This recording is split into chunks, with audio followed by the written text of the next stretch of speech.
We're taking a field trip, folks.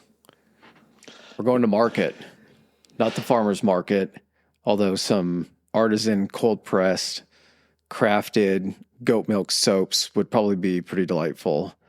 No, we're talking market garden. This was anything but a farmer's market. It did get pretty stinky pretty quick. Yeah. After D-Day, shit was going pretty good. Mm-hmm. Things were rolling pretty well. After the breakout happens, after we get Operation Cobra, we got two divisions, two armies that are screaming towards the Siegfried Line. Now, things are going well. They're going technically too well. Unfortunately. Because the supply line situation is being basically supported by the Red Ball Express. And we did an episode over on the Patreon for that. So if you haven't subscribed, go over and do that. But it is able to basically it's right in that fine line of it's only keeping up with what's going on right now. It's keeping it moving forward, but not at the pace you would want to. And that's simply because D-Day happens, we start spreading out across France. Like you said, things are going really well. That also builds up a false sense of confidence. I think that future operations can go just as well. Operation Market Garden was a heat check. Yes. And had it worked out, this is going to be just doing the boards for this operation, if only or what if. That's what it is. It's pretty much a situation where you could say in a million different ways, well, if this happened differently, or if this happened the way we hoped it would happen, this would have been a success. Yes. Because the plan for for Market Garden was to end the war by Christmas. Yeah, End the war in 44. We're talking August, I think at this point is when kind of the breakout from Normandy happens. Market Garden itself takes place between September 17th and the 25th. So you have this audacious plan, and we haven't forgot the theme music. We'll get to it. You get this audacious plan that says, hey, if we're able to make this successful, and kind of, the key objective of the operation is to basically get us into Germany. That's when it boils down to it. It's getting access into Germany via remember the game Mousetrap when you had to set everything up just perfectly through an assortment of victories, taking bridges, things like that. But had we got into Germany, it would have been around the Siegfried Line. It would have dumped us out right into what's called the Ruhr Valley, which is basically like the industrial heart of Germany. So taking that away from them would severely decrease their ability to make war. But in order to do that, you have to create this. I don't even know how to describe it. Like the parts of this plan they're dominoes, but on a table that isn't exactly level. And not to mention, they're almost like reverse dominoes. Yeah. Yeah. Before we jump into it, we love all the reviews that we're getting. Please continue to subscribe if you haven't subscribed yet. Ratings do nothing but help us on wherever you listen as far as getting us in the algorithm and pushing us up the rankings. You guys have kept us in the rankings for history on Spotify for a very, very long time. It's all about that rhythm. We're so grateful for what you're doing to keep us on the map and get new people there. Also, as Chris mentioned earlier, the patreon.com/historically high is something that we're having a whole lot of fun with. We get to play with these different kind of episodes to where they are going to be shorter, but we can focus in on one thing and just explain it. It fills in the gaps. We have a lot of episodes that we're going to cover on Patreon. They're going to bridge the gap or fill in little questions about episodes that we did previously. So that's going to be a good place to kind of help answer some of those questions that we didn't really have time to delve into during a regular episode. Absolutely. All right. Well, without further ado, let's get into Operation If Only or What If, Market Garden.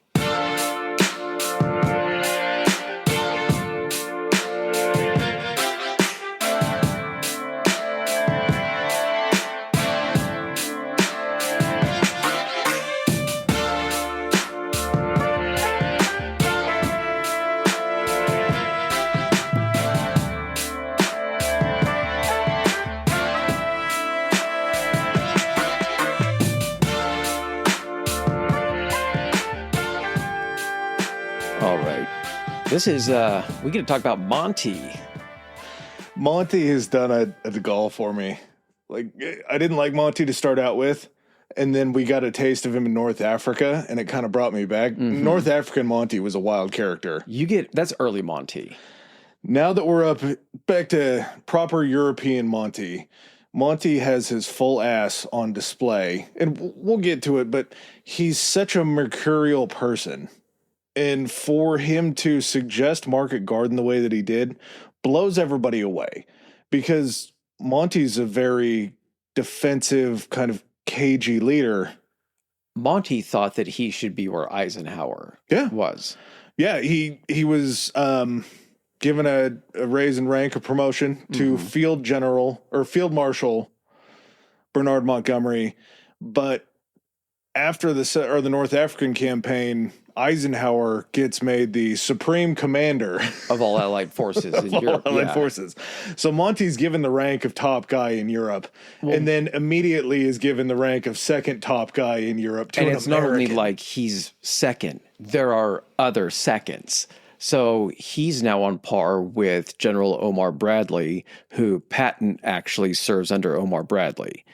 And they're going to just butt heads in regards to this to basically see who can get to Eisenhower and make the best pitch or has the best PowerPoint presentation in order to get their operation approved for how they think they should be pushing into Germany. It does become a pissing match of sorts, except for as Patton and Omar are using the trough, Bernard Montgomery is using Eisenhower's shoes. Yeah. Pretty much. So August 44 sees this breakout of Normandy. It begins with Operation Cobra, and it sends the German forces into this retreat back into France. And this isn't just like a small salient that gets pushed through. This is a broad front that gets pushed back. They're getting rolled back in large numbers. And Eisenhower liked that. He saw how successful it was, which is why when these plans get brought to him for Market Garden or Bradley and Patton's, I don't know what they would have called theirs. He's kind of like, what we've been doing has been working with the whole broad front. We're pushing it. It's a little bit safer, but he ends up having to kind of go with one of these things. Well, and we know this broad front approach to fighting the Nazis is great because it's pushing them back en masse very quickly. But the reason we needed Red Ball Express to deliver all of these supplies to the front were because for the D-Day preparations, we blew up every bridge, every train, rail station, everything possible for them to bring Nazis into Normandy. Now, that's awesome to keep them out of Normandy. It was great until we needed to then spread out past that area. Yeah. Yeah, it turns out that we were crawling over the remnants of our own creation, basically. Which had to be expected, right? Yeah. I would assume so. It's a great problem to have because it means that you're in Europe. And I guess the other thing, too, is if you have a wide front and you have this Red Ball Express, which is basically these two roadways that are getting to the front, you're having to then spread those supplies even further across that wider front as you go further east, I guess, toward the German border and toward the Siegfried Line. In the supply problems, supply train is the lifeblood of an army. It's just how it always has to be. So you have Omar Bradley's First Army and George Patton's Third Army that are just pushing to central for Omar, southernmost for Patton.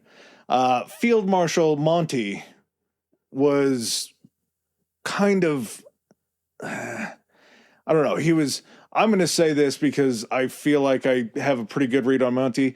He was attempting to wrestle away some of the shine that the Allies were giving the American forces. Partially because he's Bernard Montgomery and partially because Great Britain is looking at maybe how the writings on the banner are going to go. And Great Britain wants to make sure that their font is almost the size of the United States font at this point. I mean, rightfully so. We've done enough episodes on this to be like, they were, and again, they're not fighting by themselves. I know sometimes we say that. I know there were, the Canadians and Australians and New Zealanders and all that kind of stuff fighting there too. What I'm simply stating is that the country and its colonies or its holdings or whatever you want to call it. Commonwealths, yeah. They were putting in the work before America got to Europe. Now, again, 41, Pearl Harbor, all that kind of stuff. Yeah, we're fighting with Japan before 44 and everything. But Monty was kind of the guy until Ike showed up. Ike showed up, and the reason he got the Supreme Allied, commandership, whatever you want to call it, is because, again, Lend-Lease, we were providing a lot of troops. It was kind of the Allies' way of saying, like, hey, you're going to come in. We're going to keep some of our guys in upper positions, but sure, Eisenhower, go for it. Monty was a 29-year-old stripper. Eisenhower was a 19-year-old stripper. Monty was still great on the pole. He could still work it pretty well. He was still making money. 19-year-old's just going to sell better. Unfortunately, yeah. Yeah, it's not really my bag. It depends on the 29-year-old. I like showmanship. Yeah, experience always helps. So, Field Marshal Monty is trying to figure out what we're going to do here. Forces keep pushing towards this big goal of pushing them to the French-German border. Unfortunately, past the German border, you have the Siegfried Line. Mm-hmm. The Siegfried Line was essentially Germany's answer to the Maginot Line that the French had put in there. Yeah. I'm sure Monty was probably going through and reviewing how the Germans got into France because they're trying to figure out how to get from France into Germany. Mm-hmm. Both times, he's looking at it and he's like, well, shit. The Germans snuck around into Belgium, bypassed the Maginot Line to get here for World War II. Mm-hmm. What if we could just bypass the Siegfried Line that's pretty well fortified and huge and is going to cost a lot of lives if we can skirt it? Yeah, there's so many things that go into why somebody thought their plan was the best. I do understand this should be called Operation Weekend at Bernie's, because Bernard, yeah. From his position, he was in command of more of the northern forces. So those were already where he had command there. You're also talking about an area where Red Ball Express is trying to keep everything going, but you got to capture a port. Yeah. And Montgomery's forces captured Antwerp. I want to say it was like the 4th of September. And most of it was intact. It was really the Germans that evacuated didn't do a great job of dismantling stuff or sabotaging. But with Antwerp, which we talked about during the Diamond Heist episode. And the Bulge? Yeah, maybe. Because wasn't Hitler trying to break through and recapture Antwerp? Yes. Yep. So Antwerp has access to the English Channel and the North Sea and everything, but it's through essentially a estuary. So you got to kind of come down a little bit of a river, and then that leads you into Antwerp, but the river's so wide, the port facilities are huge and everything. That little estuary was still controlled by the Germans. So they had guns set up on each side of it, probably had mined it and everything. So even though we capture the port facilities, you can't start using them until you get there. Till you push out the Germans and figure out what they did. Correct. The line that they pushed to is already past Antwerp. But I also think that Montgomery was like, the further we push them away from Antwerp, the less likely it's going to be that they can attack. We're taking also away their support system for being able to reinforce those positions on each side of the estuary by cutting them off. I just want to make a little 65-mile thrust and get us across a few canals. We can get across the Rhine River.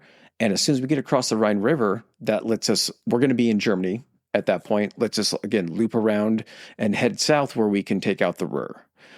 Also, while we're up there, those V1 and V2 rocket sites that are sitting in, Belgium and the Netherlands have kind of been hitting London quite a bit. So while we're on our way up, if you're able to essentially just make a 65-mile thrust, you can then spread your way north to the coast based upon that. Encircle some guys, whatever. Well, shut off those pesky little V1 and V2 rockets. That's what it was. And I think there was pressure, and rightfully so, from the British side of it, that was also telling Eisenhower, hey, man, London is getting hit by these fucking rockets. Like, if there's a plan on the table that can maybe get these things off the chessboard a little faster, maybe consider that. I know you guys weren't here for this, but we did this whole thing called the Battle of Britain where they just laid siege to our country. Listen, man, our people are tired of getting their shit bombed. We had 2 years after the Battle of Britain to kind of put our lives back together while still at war, and then they just started raining V1 and V2s on us. So I can definitely see that from the British side of things, thinking we gotta lay off of us for a little bit. Not to mention we get to the Ruhr, we can shut down rockets even if we're not, or we can shut down manufacture even if we're not getting there to stop them completely. We can cut off their supply. Yeah. Also, at the same time, to get into the Ruhr means you can basically choke them off from being able to resupply any front. And not in the good way. No. It's a way to kind of soften every other resistance force that the Germans have, because if you're cutting off artillery shells and artillery guns to all other installations, they're going to retreat. The Germans, that's the thing that I always miscalculate with the Germans. The Germans were great fighters. They had pretty sufficient commanders, but it was just the top 1% that couldn't keep his finger out of the pie. You've literally had guys that have 4+ years of actual command experience on the ground in Europe that have figured shit out, have figured out the best ways to fight here. And one of the things, this whole thing is kind of a series of blunders. It's easy for us to sit here armchair quarterbacking this thing after people have looked into the operation, picked apart everything. But that's kind of what this is. It's the Allies kind of being like, yeah, this is really complex and technical, but I mean, we just pulled off D-Day. Like, we can totally make this thing happen. And kind of with the two competing plans, just to talk about Bradley's and Patton's for a second, because this one doesn't happen or anything like that. So after we talk about it, we can just put it to the side. Bradley and Patton come in. He's like, listen, we want to do this thrust. We're going to actually do it to the south of the Siegfried Line. We're already down here. And Patton basically tells him, listen, you give me 400,000 gallons of gas and I'll be in Germany in 2 days. Which couldn't be further from the truth after we did the Red Ball Express and figured out how much gas they were burning up a day. Yeah. That's going to get you one more day. Well, and the other thing too is then that makes you question, like, well, how much armor and how many tanks are you taking in there if you're only going to need 400? I mean, it sounds like a lot. Yeah. But when you learn about how much, again, like you said, was being used today, it's like, oh, okay, so that's 2 days worth. So you're bringing half the amount of tanks to do this? That doesn't make any sense. Well, how did Monty, the diplomat, go about finally getting this thing approved? He went down and he had multiple meetings with Eisenhower, and he got to the point to where he was so just angry that they were getting shut down that he ends up meeting Eisenhower. I believe it was on his plane when they were back in Brussels. Yeah, walked onto his plane on the roadway. Grabs, I don't know if it was a potential battle plan or what, and just rips it up in front of Eisenhower and starts calling him every name in the book. And Eisenhower walks over and he puts his hand on his shoulder and he goes, I'm your superior, son. You're not going to talk to me that way. Monty, old boy, you need to relax. You can't talk to me like that. I'm your boss. Go have a spot of tea and a crumpet and then come back and we'll talk like two adults. When you want to be civil. But apparently Eisenhower, I think it was a combination of him getting pressure from Washington, which in turn was communicating with Britain, being like, if this is a viable option, there's enough pros that can come of this with, securing port facilities and also getting rid of the V2s. It's still getting us into Germany. We should probably do this. There's also this weird push to use the airborne. So this is the first time in history there's been actual airborne divisions, because it's the first time in history that airplanes like this could be used to drop people behind enemy lines. World War II, the first time. Correct, yes. So you have D-Day, where you drop a ton of airborne troops behind enemy lines, back behind the beaches, and their job is to basically capture key bridges, keep any of the occupying forces busy until the beachhead can be established, and try to hold up any type of reinforcements that might try to make their way to the beach. It was very successful, the way the airborne did this. It was a little trickier because they were doing this at night. And so there had been this rule, and they'd done other airborne operations. There were some down in like Sicily or like down in... Prior to D-Day, we had Sicily invasion, which was airborne goes in, And then Was Husky Airborne? Really? yeah, I believe it was Husky. Okay. And then you have them again establishing the beachhead in Sicily. Prior to that, you had the North Africa, Sicily, fairly successful. It worked. You go down to the North African campaign where it was the first time that the United States had done it. I believe they were trying to get into, I'm going to get it wrong and say Libya, somewhere down in there, and were extremely unsuccessful because they had missed the drop point. So all of the paratroopers had to basically walk back to where the Allied line was and be like, hey guys, we missed. Sorry. So you've been able to see it happen.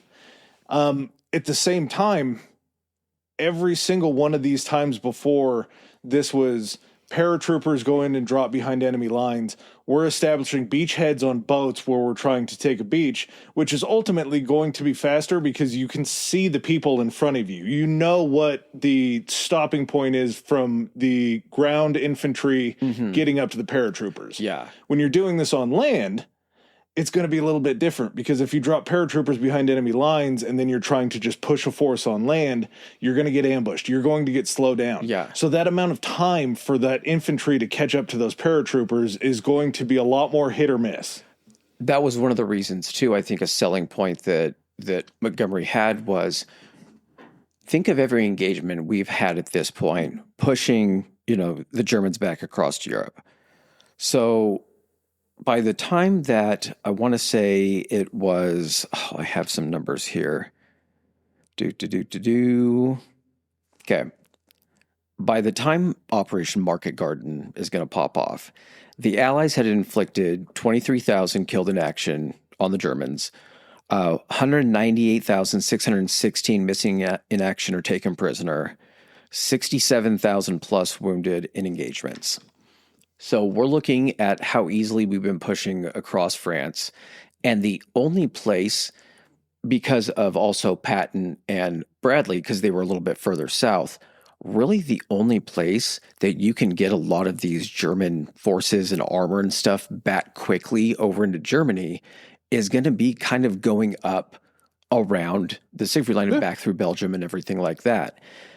Well, if those are the forces that you've been fighting against and depleting their numbers and taking out, equipment and stuff like that, you're going to be like, well, if those are the guys that are heading back that direction, those are the guys we want to fight. They've already been depleted as far as resources and things like that. So yeah, those are the people that we want to fight. It'll be a little bit easier for us. And so there's this assumption that all of the forces there are either units that are going to have to be like thrown together because they're shattered. Because they're shattered. They're going to have to try to reconstitute armor, all that kind of stuff. If they're going to bring up, reinforcements, they're going to be like the old men and like the young kids and everything like that, because that's who they're having to like throw in there to try to fill some of the gaps. What was the German-Dutch selling point that he had said? We will be fighting old men on bicycles. Something like that. Which also, Dutch SS, did you look into that at all? I saw it, and I mean, it had to have been people that were conscious to the cause. 25 to 30,000. These were people that had joined the Dutch National Socialist movement because again, this shit spreads across borders. Because again, remember, the Rights Nazi Party was not a quick thing. It's just fucking slow burn. Yeah, we can just call it the Dutch fascist movement. We don't have to keep playing under the assumptions that Hitler created a fake name to try to get people to vote for him. So you have this portion of the Dutch SS that are there also fighting in the Netherlands against you. In the Netherlands, which is occupied, where the majority of people, also Dutch resistance and everything, want to see you out. Man, what happened to these guys after the war? We're going to have to do a Patreon on that. Yeah, the Netherlands had to have a reckoning, a pretty deep reckoning with beating of wooden shoes. Is that Netherlands? Yeah, oh yeah. Okay. Yeah, they're tying people to windmills and just fucking spinning them around in the air. They're going out there and just shoving tulips in their asses. Anything that they can do to these guys, I'm sure.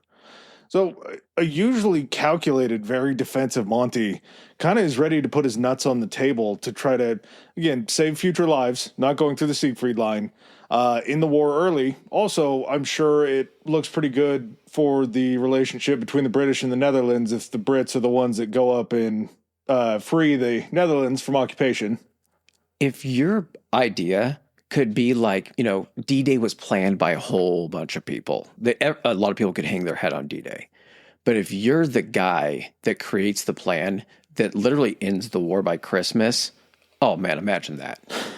It's worth, well, no, it's not worth it, but to somebody's ego, it can be worth overlooking a lot of information that's going to be received that's going to contradict what you think the actual situation in that area of the Netherlands is when it comes to kind of the opposition. So Market Garden is basically going to have two phases. It's going to have the market phase, which is American, British, and Polish airborne forces are going to drop in behind enemy lines. Their objective is to capture like 9 bridges of various sizes. Some of them are across canals. The last 2, the furthest ones away, the furthest one is at a place called Arnhem. It's a huge bridge, and the river is large enough because that's a part of the Rhine. Yep. That Army engineers can't just build a bridge going across. A lot of these canals, they can just be like, oh, we're prepared for this. We have the engineers, and they're building bridges across these things like in a crazy short amount of time. We can span a canal, we can span a creek, we can span a small river, but we can't build a military bridge across the Rhine. So it's just not going to work. Yes. So we're going to precision drop you guys in here, capture these 9 bridges. Well, this all comes about because of plans that weren't chosen. There were like, between D-Day, there were like 16 different plans, like 13 to 16 different plans that involved using the Airborne. That reminds me of what I was getting at earlier. So with the Airborne, these people, the entire way that they're trained is specific to fighting tactics where they can be dropped in with the intention of being surrounded and be able to fight and hold a few days to essentially allow then a larger force to actually move in. That's the point of the Airborne. They're specifically trained to where they don't operate like normal infantry, where they're moving and using like actual like artillery and things like that. The largest things they usually have are going to be like mortars or maybe some smaller field guns if they're able to use gliders. If they're just full on parachuting in, it's mortars being the largest type of like explosive that these guys have. Largest gun that they have is called a backpack howitzer because it's able to be deconstructed, moved on to another area. I believe it broke up into 5 parts. So 5 guys had to carry it down. They could then be moved to different locations.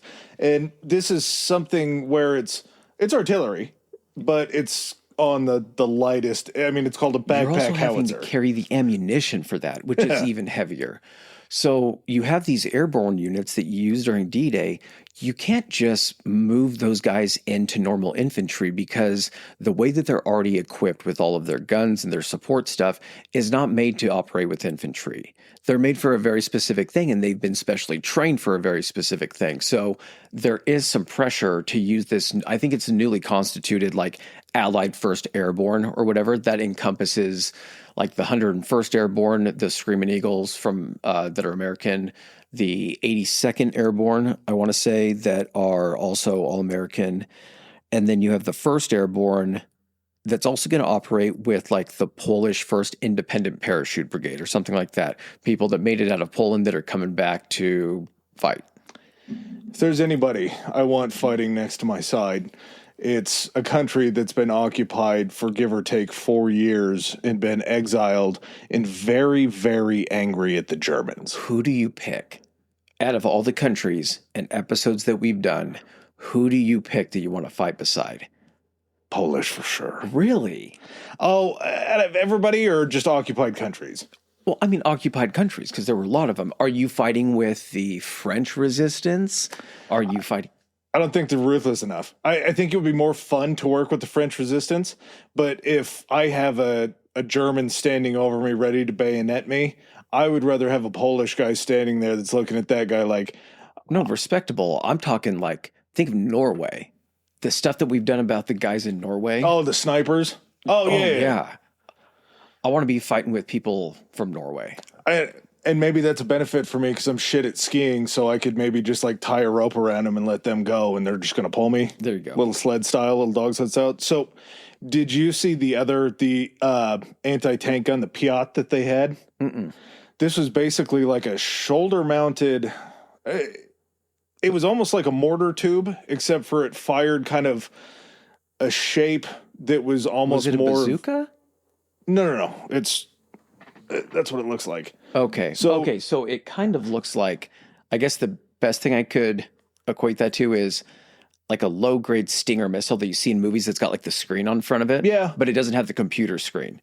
But it's like, yeah, it looks like you have to set it on the ground or set it on something in front of you. That thing could take out a tank. Well, certain tanks. And that's going to be the crux of some of these. Yeah, not the Tiger issues. tanks, but other German tanks. This thing, you would set it up and you would fire it, and the explosive round that would come out of it was kind of bell-shaped, Okay. and then it had a cylindrical tail that came back. These were very, very effective. The only problem was you had to get so close that when you fired it, the explosive nature and everything coming back would come back out of the tube towards where you fired it. So it's basically like buckshot coming back towards you after you fired it. So they would have to pull the trigger and then basically roll away and duck and cover because of everything coming back. Could you imagine just you fire it and you roll off and you're just waiting to hear an explosion and then just praying that nothing kills you? Yeah, you don't stop rolling. It's a very dangerous weapon. Because even if you start, you're not going to get up to be like, did I hit the tank? You're getting the fuck out of there. Yeah. At the same time, though, if you're one man on the ground as a paratrooper and you can get a tank kill under your belt. I get what you're saying there, but just think what you're saying. One of the most effective things they have against tanks isn't another tank. No. It's not a long-range artillery. It is a shoulder-mounted tank buster that you have to get close enough. And again, these tanks don't just have their main gun. They have some machine guns all around them to mow down infantry. You got snipers that are sitting around watching these tank installations. That's what also tells you how crazy some of these airborne guys were. Is they're like, oh, you're going to drop us in behind enemy lines, and the most we have to fight against with the tanks that we know these guys have are these things? Cool. Where are we landing? Is there anything that's going to give you more of an invincible feeling to go out and fight than jumping out of an airplane and living? Your adrenaline has to be so ready by the time you hit the ground to just go kill anybody. Yeah. You're not going to be denied. You feel like a superhero as soon as you hit the ground. I noticed something watching the guys jump out where they're going as quick as possible. If that's me, that's not me getting out as quickly as possible as like my guys going, go, go, go. That's me looking at the guy in front of me and being like, the closer I get to you, the closer I land next to you, and I'm not by myself out here. I'm going to try to fucking land on you or right in your pocket. Get a cushion the blow. Yeah. And I'm not going to lose you. I'm not going to get caught up in a tree or something like that alone. All right. So how are they going to go about this? What's going to end up being the plan here? Well, yeah. So Comet actually that was scheduled to start the 2nd of September was just the British and the Polish Airborne that would go through and capture these bridges along the Rhine. Comet ends up getting postponed because of bad weather, and there were just larger troop numbers of Germans than they were expecting, which is pretty ironic considering the thought of what's going to happen with Market Garden. It was also a size thing too, because Comet kind of was missing the main component, which is Garden, correct? Where it's like the armored forces and everything, they're going to be kind of moving up as the Airborne is taking control of these areas.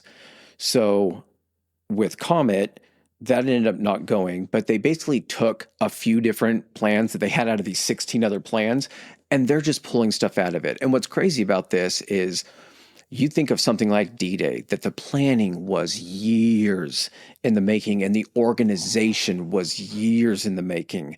And now you're thinking, okay, so we have to get all of these airborne forces together because we're going to do a jump into the Netherlands. We also have to think of how we're going to get these guys to the Netherlands, which means we have to constitute and get with the RAF and the Air Force, and we have to have enough planes to get enough guys in there to be able to hold the positions. And they run into an issue where this is essentially the operation itself is the largest airborne operation of World War II. I think it might still be ever. I think it's ever. So Operation Varsity that took place later, that was the highest one day. And I think they learned their lesson because of Market Garden. But even getting a total of 1,438 C-47s. So that's kind of, if you ever watched Band of Brothers or you've seen any World War II movie where they're jumping out of a plane, it's the twin engine. It kind of looks like it would be a passenger airplane that they're all jumping back out by the tail. I know you love Band of Brothers, so this is probably going to sound sacrilegious when I say it. Was Easy Company a real company? Yes, 100%. So all these guys that were there were in all of these things? That's why the company is so fucking nuts, is because they jumped in on D-Day. They were in on Market. And there were other companies, of course, that did the exact same thing. But I guess the guys that wrote about the story, they did some crazy things. They were part of the Battle of the Bulge. They just seemed to be one of those companies or one of those units that was at so many of these major battles. Okay, you can see my skepticism onto No, why I would 100%. think they were It sounds like, fictional, hey, because if I wanted to make a conglomeration Yeah. of a unit that served kind of like a Forrest Gump situation. Forrest was part of all Very these. much so. No, but flat out, Easy Company, all the guys in there. Watch, please, for the love of God, if you care about me at all, please watch Band of Brothers. it's such a time commitment. Buddy, take a break from the Korean street vendor videos and please just watch this. Those are It is 9 minutes. Please, I'm just asking, please. Consider it my birthday present. I have seen the parts that you showed me at the Bulge. I mean, that was pretty cool. Okay. It's just so heavy. Again, it takes you all the way through the war. But anyway, okay, so 1,438 C-47s, 320 converted RAF bombers. So that's like Lancasters and things like that are going to be dropping guys out of them. Interestingly enough, weren't the C-47s all American? Weren't they all U.S. C-47s? Because they called them the Dakotas as well. Correct, That's what yeah. the British called them. I'm not sure, actually. I want to say that I saw that somewhere. I can't believe. So Most of them were America's. Like, I think total, it was like 1,100 of them were the U.S. Air Forces, which makes me think that, yes, they were built in America, if that's how many, because there was only like 200 and some that were being used by the RAF. And you know, when we say America, we're just talking about the United States. It's just so much easier, and it sounds so much cleaner than saying the U.S. Every single time. What blows me away even more than that, that's a hell of a lot of transports. Yes. And it's a hell of a lot of conversions. How in the world are we building 3,240 gliders for the total in this mission? Nuts, right? Yes. Because that includes the ones, gliders aren't one of those planes that you reuse. No, They are meant to be towed in. They land, most of the time, very rough. And guess what? At this point in the war, there is no thought about reusing shit. It's just like, if it's on the ground, we can't use it, move. They have to be light, so they're all made of wood. Now, if you told me you're going to jump out of a World War II plane or you can ride in a glider, I'm jumping out of that plane 10 times out of 10. You're not getting me in a glider. Not even an option. Not even to go in and look on the ground. Every time we've talked about gliders has been crashing into the side of a fucking mountain. So for this operation, they're using about 500 of the gliders, which the gliders carry troops, jeeps, and the artillery that they're going to be bringing in addition to like command staff. So like one glider would be holding like the regimental command that's going to be coming in to run things on the ground. Because it's not just stuff coming from back behind, on the other side of enemy lines. You have to have people there commanding, even though this is only a 65-yard plunge into this, you still have a vast distance of communication that you have to cover. 65 mile? 65 miles. I was going to say yards. Yeah, miles, yeah. Yeah, all the way 65 back. miles. The thing about the gliders that just makes so much sense to me, besides being able to carry in the heavy stuff, is when you're launching paratroopers out of the back of a plane, you're not going very fast when you're dropping them off. But if it takes you 30 seconds to unload that entire plane of paratroopers, that's going to be a matter of them landing maybe, 500 yards apart, if not further, maybe a half mile apart. Whereas if you're landing a glider and you have a similar amount of paratroopers in there, your power's already right there. Yeah, they're already together. Yep. Everybody's got their shit together. They don't have to worry about cutting parachutes and doing whatever in the hell they did with them. What did they do with them? They just left them there? Oh, yeah. So they weren't burying them like French resistance style. I think during like the operation, you were supposed to ball up your chute and everything, but I think maybe you just kind of kept it in a ball and then I don't know what you did with it. But it wasn't like burying it under something because, again, you're not going to take time to do that unless a lot of these guys, I think, because the areas that they're landing in are these huge fields because they have to be, because you have to land all your guys on flat level ground that they can then gather back on and get together. The gliders especially need fields that are wide open like this to be able to land. They don't take as much area to land as something, but they still have the weight of a Jeep in it or a gun. It takes a little bit to slow down. So the planes couldn't really do both because if you think about it, you got a plane full of guys, and then you also have a glider that you're towing that could have a Jeep in it, a bunch of dudes. So there was this plan to basically the first drop or airlift that they were going to do on the kind of the opening day of Market Garden was going to be just dropping pretty much paratroopers in there to start securing these beaches. Mistake number one, because it wasn't all the paratroopers. Correct, because they even with all of these planes, they weren't able to drop enough of the guys that they had for this operation. The actual drop over the course of the operation ends up totaling 34,600 troops. 14,590-ish of them were by glider, and 20,000, a hair over 20,000 were by parachute. You also had the gliders carrying in 1,736 vehicles, 263 artillery pieces, and most of the ammo drops, sometimes gliders, carried in about 3,300 tons of ammunition. Mm-hmm. You only can use, you don't have a tie yet back to your supply line. If you don't have it there to use it, you don't have it. And that's like just thinking about it from the perspective of like 700 plus vehicles brought in just by glider. That's nuts, right? I think it was 1,700 because obviously they kept, through the next couple days of doing airdrops, they were still bringing in gliders. I think it was just 500 on that first day. Oh, really? I think they just kept using them, which you have to think if there's... Well, the gliders didn't come until day 2, remember? I thought they were towed in with day 1. Because some of them were, because there were different instances where they ended up snapping some of the lines and they lost them early. Okay, then it was a mix. I think that's where I'm getting confused. I think on each day it was a mix of gliders. I think one day was just more glider heavy. The converted RAF bombers were the ones that were dragging them, I believe. Okay. Because the transports were already, I think, pretty much pushed to the at max, yeah. To look at this whole thing, to push off of Comet, you have to grow these forces. So you're involving, you talked about the American groups that were in there too? So the American groups were going to be comprised of the 101st Airborne and the 82nd Airborne. The British were constituted as the 1st Airborne. And it was Comet that was just going to be the 1st Airborne with the Brits and the Poles. Correct. And then I think it may have had a part of it that was also kind of essentially what the plan is. You're going to drop all these guys behind enemy lines. They're going to snag these bridges. At the same time, or roughly kind of coordinated with it, you're basically just going to take a bunch of your infantry and armor, and you're going to move that across and start pushing along the same line that you're dropping all of these airborne guys. 30th Corps. Yep. So it's going to be along this main road, too, that's going to be known to the Americans as Hell's Highway, but also then known to the Brits as like the Cab Run. But it killed me for this episode because I want to call it Hell's Highway the whole way. Mm-hmm. You know what the highway actually was? Highway 69.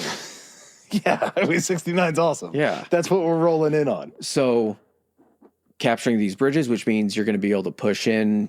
And as soon as these bridges are captured, which they already would be by the time the armor and everything gets up, there's no delay. They're simply just crossing that.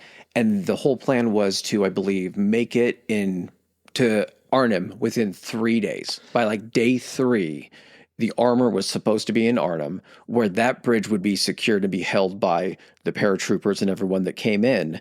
And then all the armor would then just be able to move in and establish essentially a beachhead on the other side of the Rhine in Germany. Well, to do this, the 101st is pushed to secure 5 bridges north of this town called Eindhoven. They had to secure Son, Wengel, Best, St. Odin Road, and then the Eindhoven Bridge. The 82nd is tasked with bridge at Grave and Nijmegen. Yeah. The J gets me every time. Nijmegen, I was looking down to see if I was like, oh my God, how do you pronounce it? So, and the order in which they're going to go is the closest. Essentially, the jumping off point is this place called, was it Joe's Bridge? Mm-hmm. Okay. So Joe's Bridge was basically this bridge that was across the first of the canals or something like that. It was the first bridge into Holland because the 30th started in Belgium or in the Netherlands. Yeah.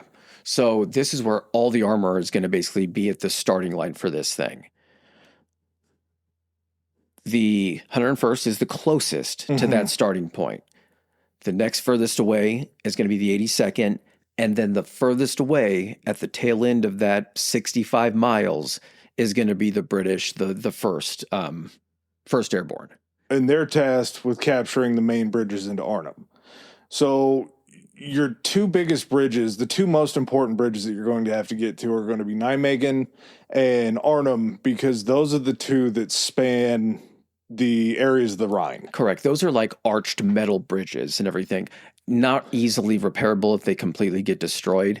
And again, the water is just the span of the water, the river, Jesus, why can't I think, is too large to just do a barge bridge or something like that. Yeah, and you have Garden, as you were just talking about. They're going to be spearheaded by the Guards Armored Division, the 43rd Wessex, the 50th Northumbrian Infantry. There are Canadians that are in this battle. There's Irish that are in this battle. There is a wonderful general, and I hope that a wonderful commander. I hope I wrote his name down here at some point. He was Australian, and I believe he was Scottish. So you have a conglomeration of kind of full European forces for these ground troops coming in. Mm-hmm. The only part that the U.S. really plays in this is going to be the 101st and the 82nd. They're going to be the bulk of the airborne forces because the bulk of the infantry and armored forces are down there with Bradley and Patton.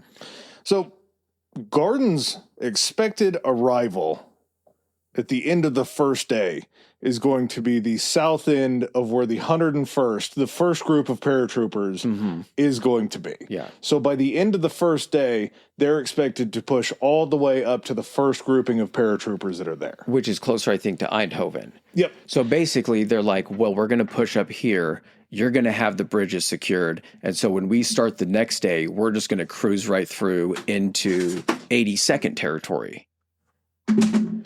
And so when this thing's going through its planning phases, there's information that's coming back to Monty in several different ways that's letting him know that there's going to be issues with this that he's not really foreseeing.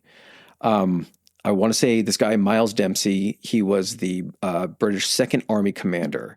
He's looking at this plan and looking at what it takes to make the plan work. Because here's the thing. Market Garden, like Adam has kind of stated, it is completely contingent on keeping those last two bridges intact. The two bridges that are furthest away into enemy territory are the ones that you need the most, that are going to take you the longest to get to, and are going to be the first ones hit when the Germans try to counterattack. Now, this isn't them dropping paratroopers into areas that are unoccupied. Very much occupied. Eindhoven, all the areas between and in these cities and where these bridges do have German forces there. There's just not a ton of them. And the whole point is a shock and awe, surprise attack. You can get enough boots on the ground. You can take these, and then by the time there's any type of organized counterattack, the armor's already in. It's already had its chance to get in. The German addition to Operation Market Garden is right around 100,000 soldiers, which is compared to the 33,000 I think we were talking about. We're coming in 34,600 were dropped on the Allied side. Whoever came in with the armored divisions. There's a discrepancy there in those numbers. Oh yes, by quite a bit. So they are these positions that are going to be held, but supposedly the belief is that these are all going to be older troops or younger, inexperienced troops that are coming from shattered battalions. Or the shattered battalions themselves that they had been chasing since Normandy. Yeah. So best case scenario, time dependent is so important on this. Best case scenario, by the end of day 2, they're to reach where the 82nd Airborne is. Yeah. So you're talking about Nijmegen, which is just a hop, skip, and a jump away to get to the next 2 towns into this last Arnhem Bridge crossing. Where the third set was dropped, so where the first position is actually on the opposite side of the Rhine to where they're going to have to come back and secure the bridge. So as the 30th Corps is coming up, the bridge is open for them. Mm-hmm. If the bridge isn't open for them, the 30th is still sitting on the opposite side of the Rhine from where the first is, and all they're going to be able to do is fire some artillery support over the river. They're not going to be able to do a whole lot to protect the guys on the ground. They had the Dutch resistance feeding them information, troop movements, armor, things like that. Allied intelligence had determined that the 9th SS and 10th SS Panzer divisions were in the area. Ike brought it up to Monty, or sent one of his guys to be like, hey, Allied intelligence, the guys out back in London that are telling us about all the information that's coming in. They were talking to the Dutch resistance who saw these guys. Yeah, there's some concerns here. Well, Monty kind of just dismissed the concerns and refused to alter the plan at that point.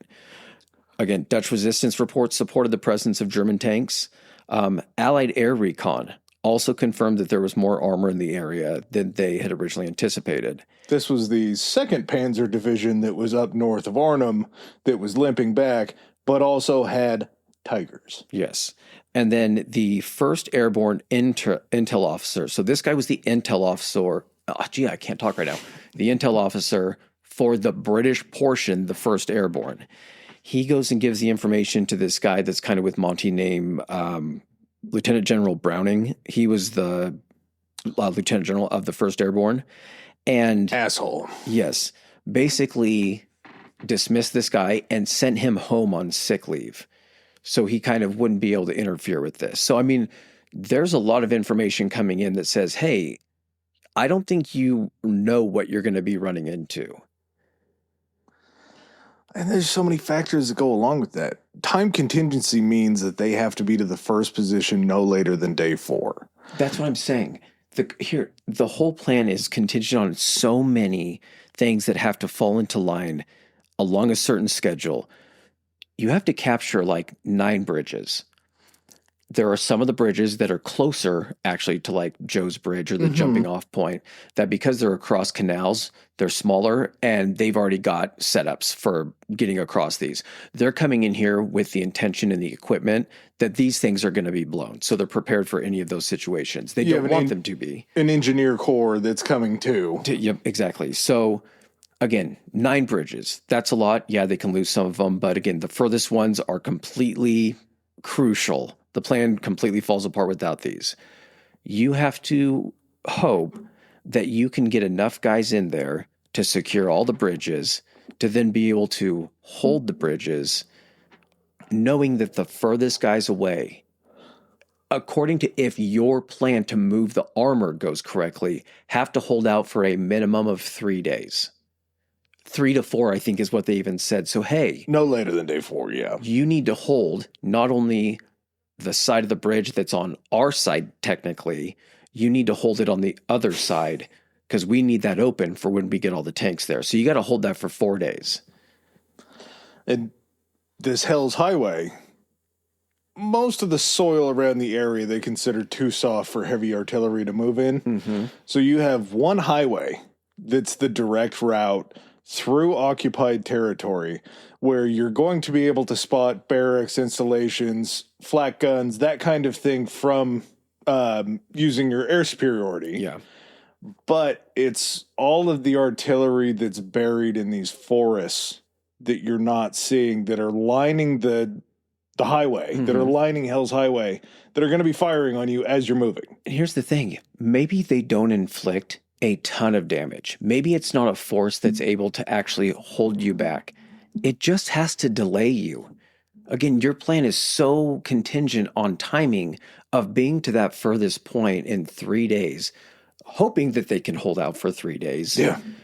But any delay you get in having to hold up because a small, battery of 4 guns is firing at you and you can't move anyone forward, this is a matter of hours where that can be, minutes can determine if this thing is going to be successful or not. And it's not like any of these tanks are moving fast. This might be the first time in watching where it's like, oh God, these guys are moving at a snail's pace. Mm-hmm. Like they're not cruising too quickly in this group. Because they didn't know where stuff was. Yeah. So if you have, say, 6 different batteries of artillery that are firing on you that hold you up for a matter of 4 hours at a time, you've already lost a day just getting through those 6 areas. So you've lost 1/3 of the time to get to the first. One other thing, too, is so they had artillery back further and everything that they could launch long-range artillery. The area between Nijmegen and Arnhem, that stretch, there was no plan for the 1st Airborne, the Brits, to come back and try to support or hook back up with the 82nd that were the closest ones to them. Basically, it was like, you need to keep that area clear because that's where we can drop a bunch of artillery to try to keep kind of pinned down movements. Because again, this isn't just like the Germans are coming from the other side of Arnhem and coming in. They're already all in that area. So you're fighting the entire way through. And like you said, if something holds you up, a lot of these positions are hidden. It's not like, before this actually kicks off, they send in a huge bombing raid to do this. I think during the one raid, it's all RAF, and another one, it's a ton of like B-17s or something to go in and try to bomb all of like airfields that are close, artillery positions, flak positions, things like that. It's a matter of hours before the drop happens. But that's not super accurate. No, because you only have a certain amount of time before they start dropping troopers in. So when those guys are dropping in, anything that didn't get hit, they have to go out and try to find it, to take it out, to make sure the armor can get through. So not only is their job to take these bridges, it's basically to land on the ground and then be like, okay, listen, do we hear any artillery going off? Okay, we got to send some guys over to take out those guns because they're going to be firing on the road or whatnot. So quite literally, your plan is dropping into the unknown. You already have been told that the situation is hairier than you believe it is. And you're on this time. That's why I'm saying I don't know how it was approved and how it sounded. That's why I feel like the confidence level that just anything could be done by the Allies at this point really allowed a lot of red flags to be missed. You have a German commander that's in the area. I believe he was staying in Arnhem. His name is Walter Model. And Model was a very capable commander. Model was very good at what he did. He was actually, I believe, the head of the Wehrmacht for a number of days because I looked it up. I don't remember his name. It's a 3-name name. But he was the head of the Wehrmacht until Hitler made him step down. And Model moved into that position. And he was there for like 8 weeks before Hitler calls the old man back to go there. So, was it Rundstedt, wasn't it? Rundstedt? Von Rundstedt? Maybe. Could have been von Rundstedt. Mm-hmm. So Model was in the top position of the Wehrmacht before this. Yeah. He was somebody who was considered a pretty great military mind. And he had intelligence that they were coming. He didn't have the full-on plan quite yet until a glider falls and crashes to the ground and then the planes are actually taken. Yeah. But he knows that something's going on. There has to be a buildup of forces. The Allies at this point have pretty decent air superiority over this section just because any of the airfields also back in France they can use at this point, and they can very easily cover this area because it's still so close in France to Britain and everything. So, I mean, you're not going to have a lot of Luftwaffe presence, but it doesn't take many of these surveillance flights to be like, they're putting a lot of vehicles and a lot of tanks up to this point. Well, where is it they could be heading? Well, kind of probably where all these bridges are. So your element of surprise is basically, it doesn't start with the landing. It doesn't start with the airplanes coming over. It starts when you start to have that buildup. And then at that point, you got to hope everything is fast enough that they don't have a reaction time adequate enough to then repel whatever you're going to be sending at them. Well, you can tell ground troops till you're blue in the face that you have air superiority. You can tell them that that's not going to be an issue. Mm-hmm. All it takes is 3 Luftwaffe aircraft to just get through. You don't know that they're Luftwaffe planes, and then all of a sudden you're getting strafed because you're out in the open believing that those are troop yours. transports and everything, like especially during that time where, I mean, there was a lot of flak guns in the Netherlands. That was one of the reasons they sent the bombers over. But you're flying in at 1,500 feet, I think they said, and because you have to fly at a lower speed so you don't kill these guys when they jump out of the plane, you're just sitting there. Like, I think they said one of the saving graces is that they were so not used to having planes fly that low that there was this weird confusion about, like, how do we, like, the flat guns, like, we got to try to fire to where they're only 500 feet or like 1,500 feet. The German troops are just holding their rifles in the air and trying to fire and hit them with their rifles. Dude, I'm not shitting. Did you watch some of the footage? Yeah. Where actually when there were some drops that like these units would roll up on and they would literally just be firing up into the air. They would have crates out stacked and be able to have the machine guns sitting on them trying to fire up at an angle at the like guys dropping in. Pretty vulnerable position being dropped out of the air with a machine gun on the ground. It's not like you're holding your rifle and pointing down and trying to hit them. You're helpless for whatever that duration of that fall takes you. Yeah.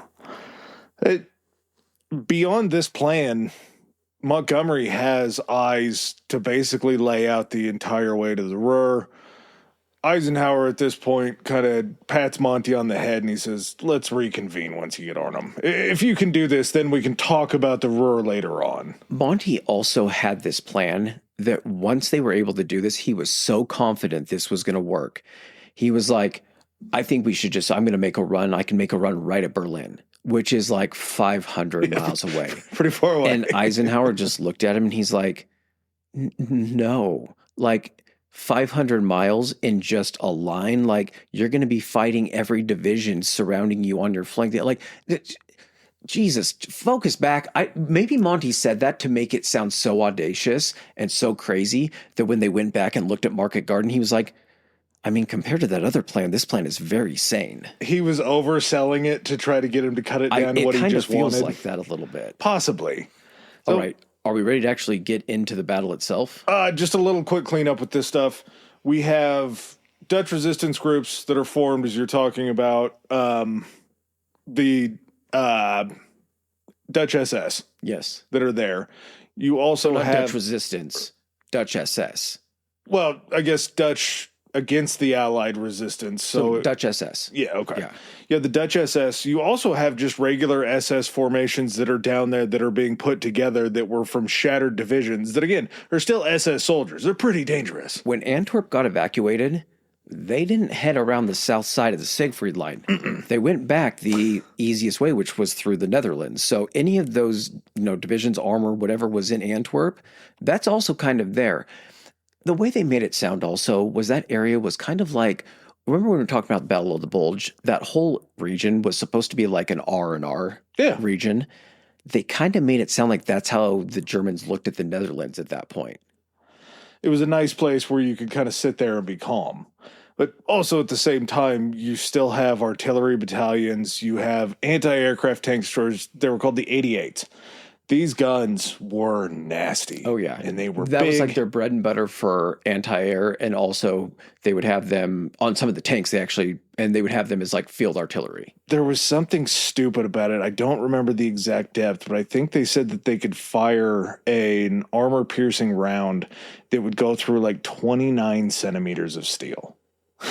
That was how deep these things could bury a round into a tank. Only like the largest tank, I think, had that on it. You also, again, have the 7th Panzer Corps that's sitting above Arnhem that's coming back that direction. They knew about it. They were believed that they were coming in to try to be refit, re-engineered, and build back up. Turns out they were still pretty frisky. They were still pretty nasty because they had those Tiger tanks.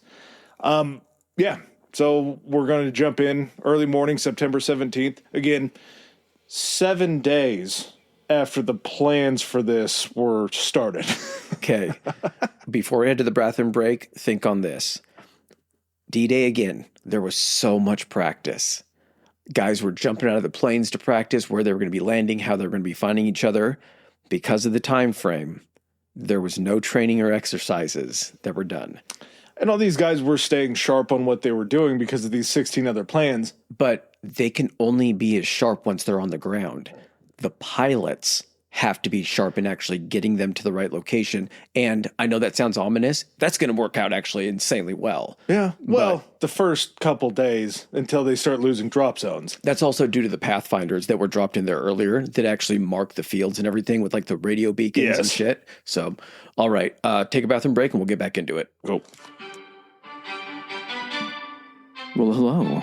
Listen, while we head to the restroom and get ourselves something to drink, why don't you do something nice for yourselves? Head on over to patreon.com/historicallyhigh and get signed up for a little bonus content. I mean, come on, you deserve it. If you want to keep up with this, our main source of social media is going to be our Instagram, which is historically high pod, POD.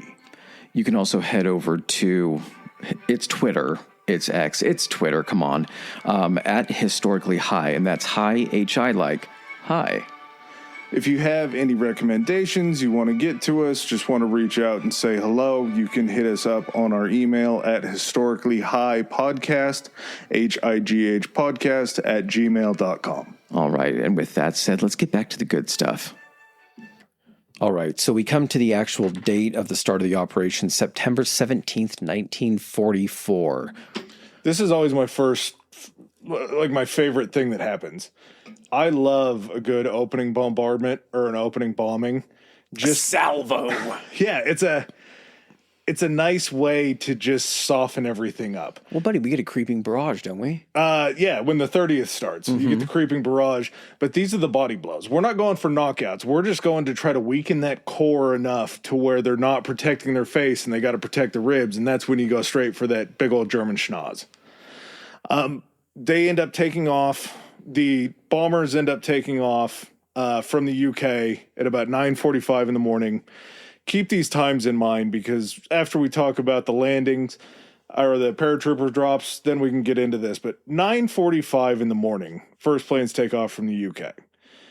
Right around 11:30, 11:40, bombers first strike German positions near Wolfhies to support the 1st Airborne. So this is them dropping on flak positions along the barracks. They're engaging Luftwaffe at the airfields to try to stop them from coming up and causing any sort of problem, because this is the first sweep before you start to see the carriers and the gliders come in. When these things come in day one, it is a column, and I'm not saying they're like right on top of each other, but it is a column 93 miles long and 3 miles wide. There were 2 of them, weren't they? Yeah. So not quite blacking out the sky, but pretty ominous. To see them consistently come over you for that long. You have the paratroopers and the gliders that begin landing between 1:30 and 2:30 in the afternoon. 1st Airborne is going to land at Eindhoven, Son, and then Veghel. The 82nd's going to land at Grave and Nijmegen, and then you're going to have the 1st British that are dropping in Arnhem. I didn't look this up, but would it make sense to you that the first planes are not the 101st? No, I think you roll over the top of each other. Yes, well, what I'm saying is I believe that the first planes strategically should be the first, the Brits.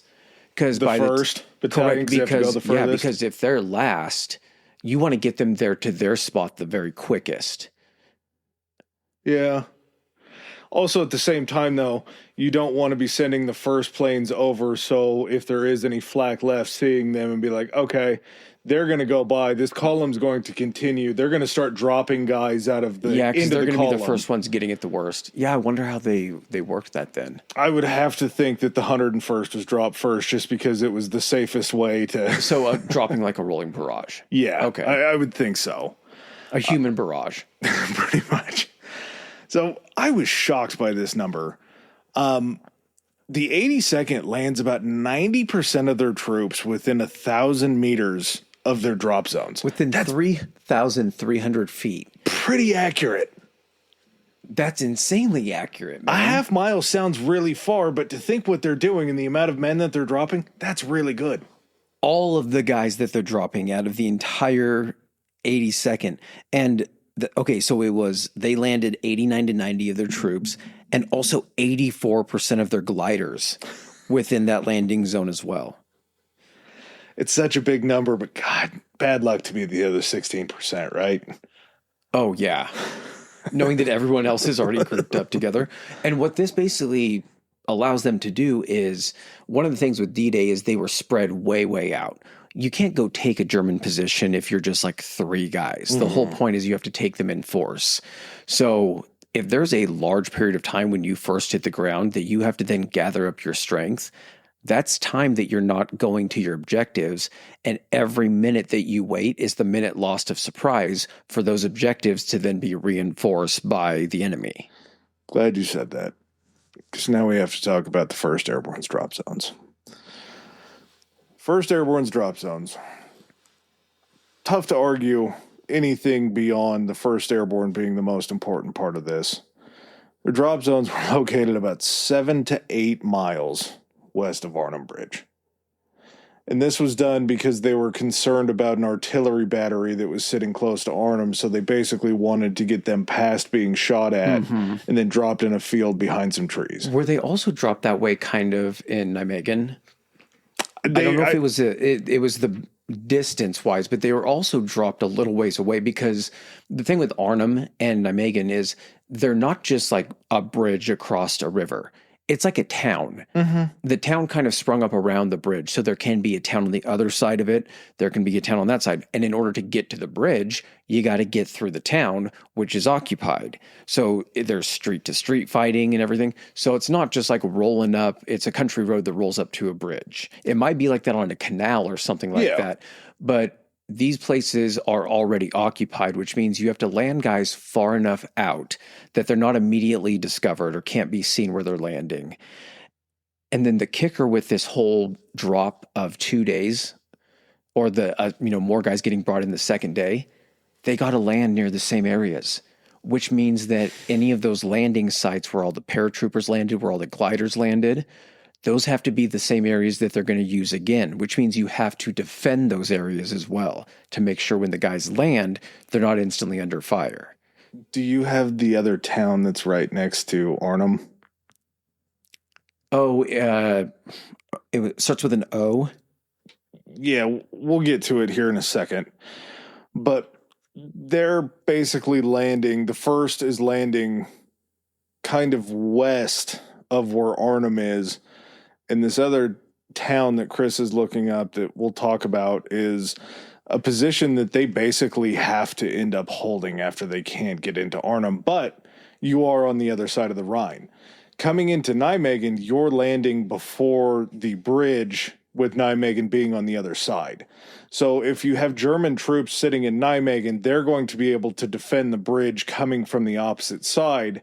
Whereas at Arnhem, you are basically having to go through 2 of these cities to get to the bridge in Arnhem to allow the 30th, in theory, if they are to get there ever. Osterbeck. That's right. Osterbeck was like a little kind of like, I guess what they would consider more of a high class little city that was kind of out separated from Arnhem, right? A little fancy, yeah.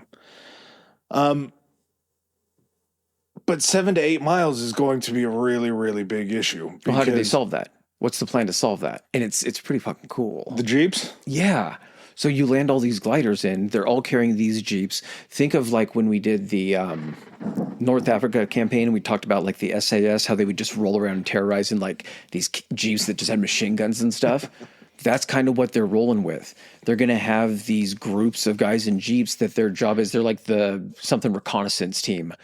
They're going to just race through Arnhem, basically, and their job is to basically secure and kind of form a pocket around the bridge. They're going to try to get on each side of it and then just hunker down and have that controlled.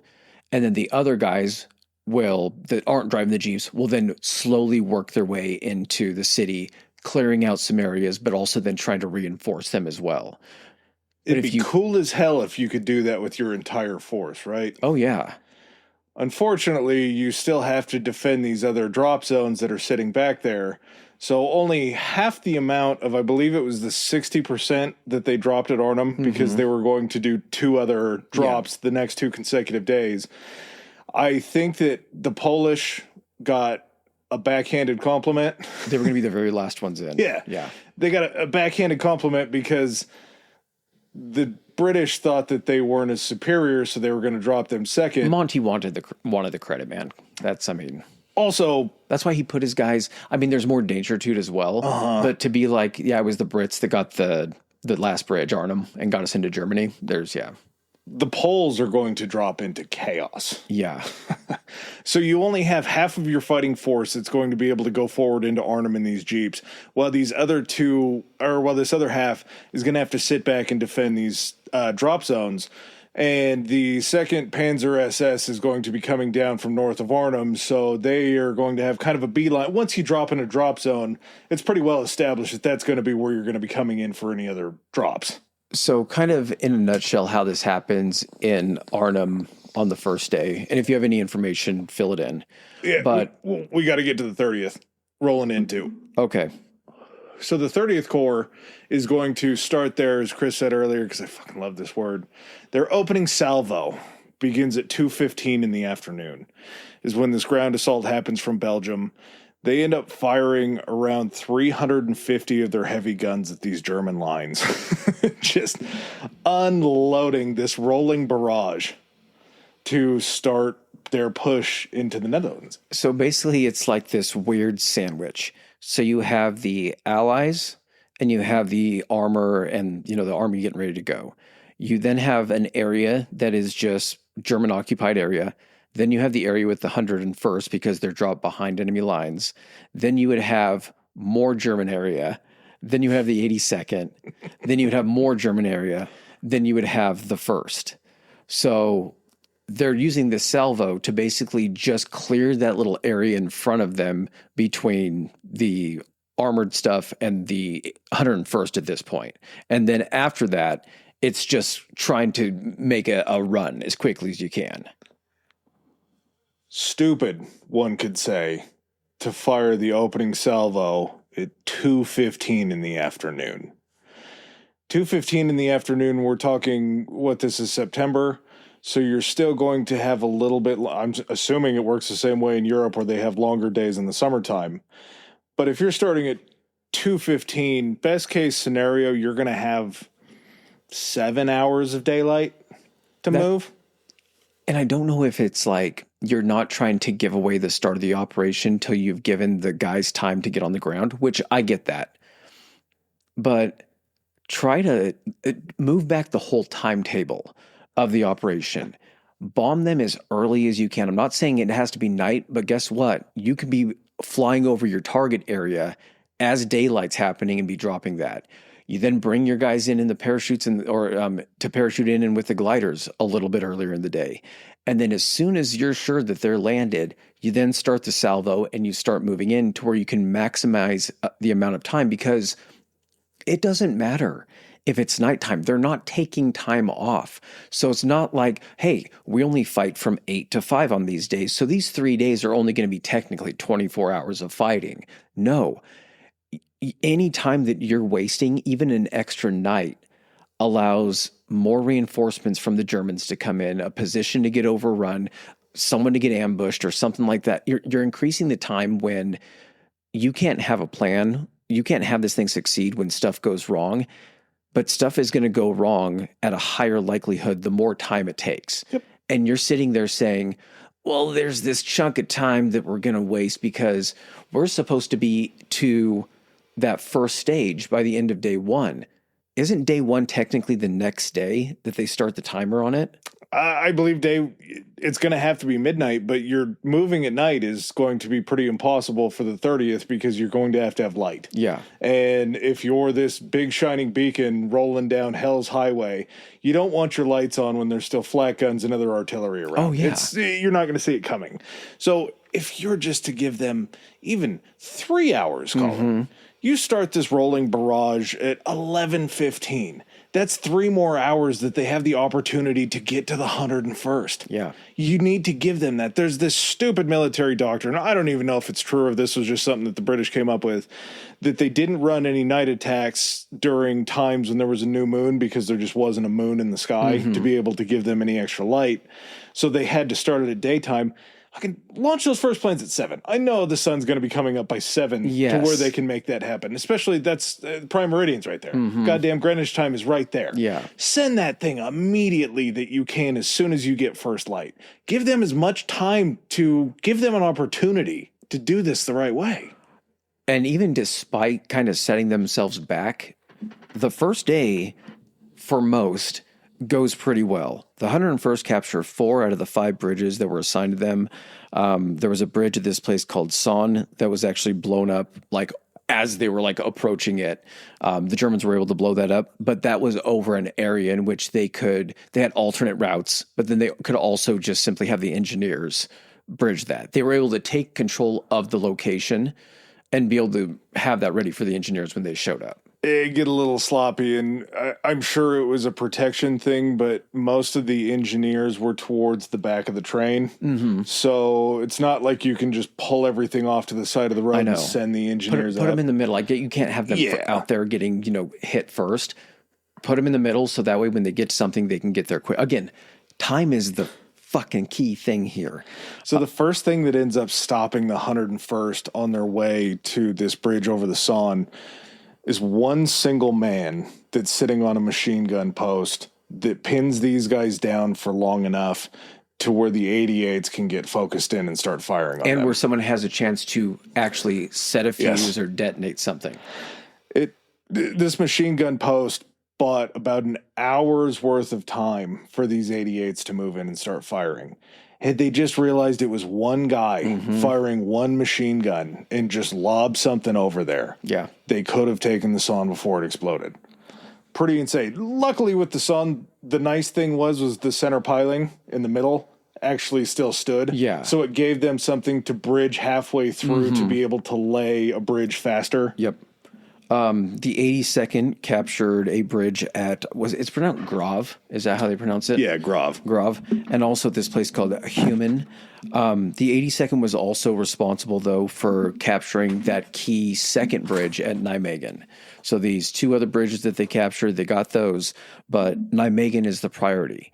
And the armor is supposed to be in Nijmegen, or at least up to the point of where the 82nd is on that second day, by the end of that second day. So there's this place that was near Nijmegen called the Groesbeck Heights. And the Netherlands are apparently pretty freaking flat. They're rolling through the lowlands. Yes, exactly. Well, that's exactly why the Germans did it that way. But basically the heights are like an elevated position. Did they say 30 feet? But it gave, because everything else is so flat, it gives like a commanding view. I guess 30 feet's elevated. So slightly. Correct. But this allows any position, if the Germans control this, they're able to use that to dial in their artillery on any position that they see where the 82nd or the Americans are. So once they get on the ground, and there's going to be kind of a common theme about this, a lot of the radios aren't working like they should. Communication becomes a huge issue almost from the get-go.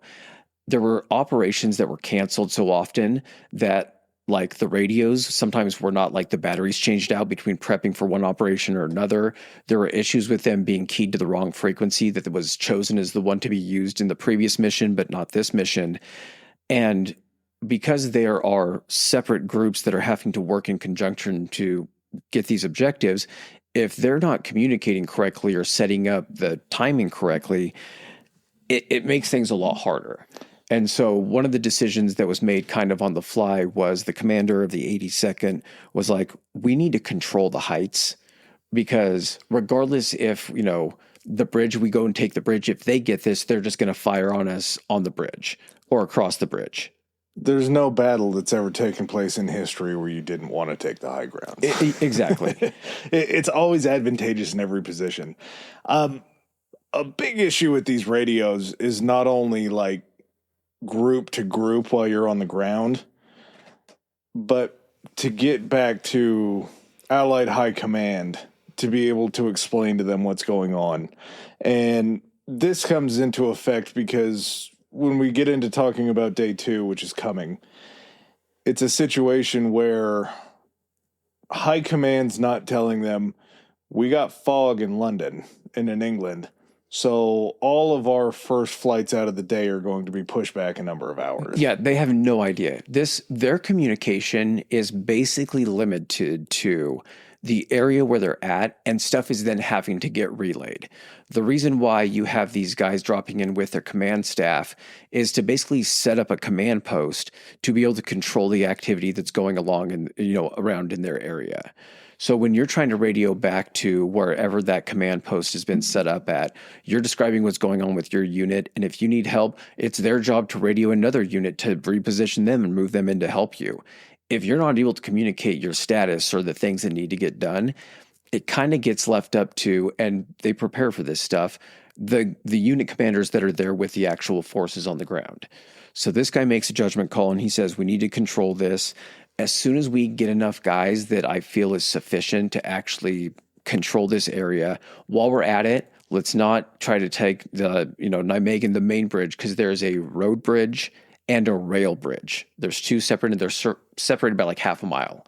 Yeah, or something. Rail bridge is going to be important, and it'll do in a pinch, but you want the road bridge. Yeah, you don't want to have to drive your armor across railroad tracks, especially if the road bridge is additional lanes. It's wider. It's easier to get stuff that way.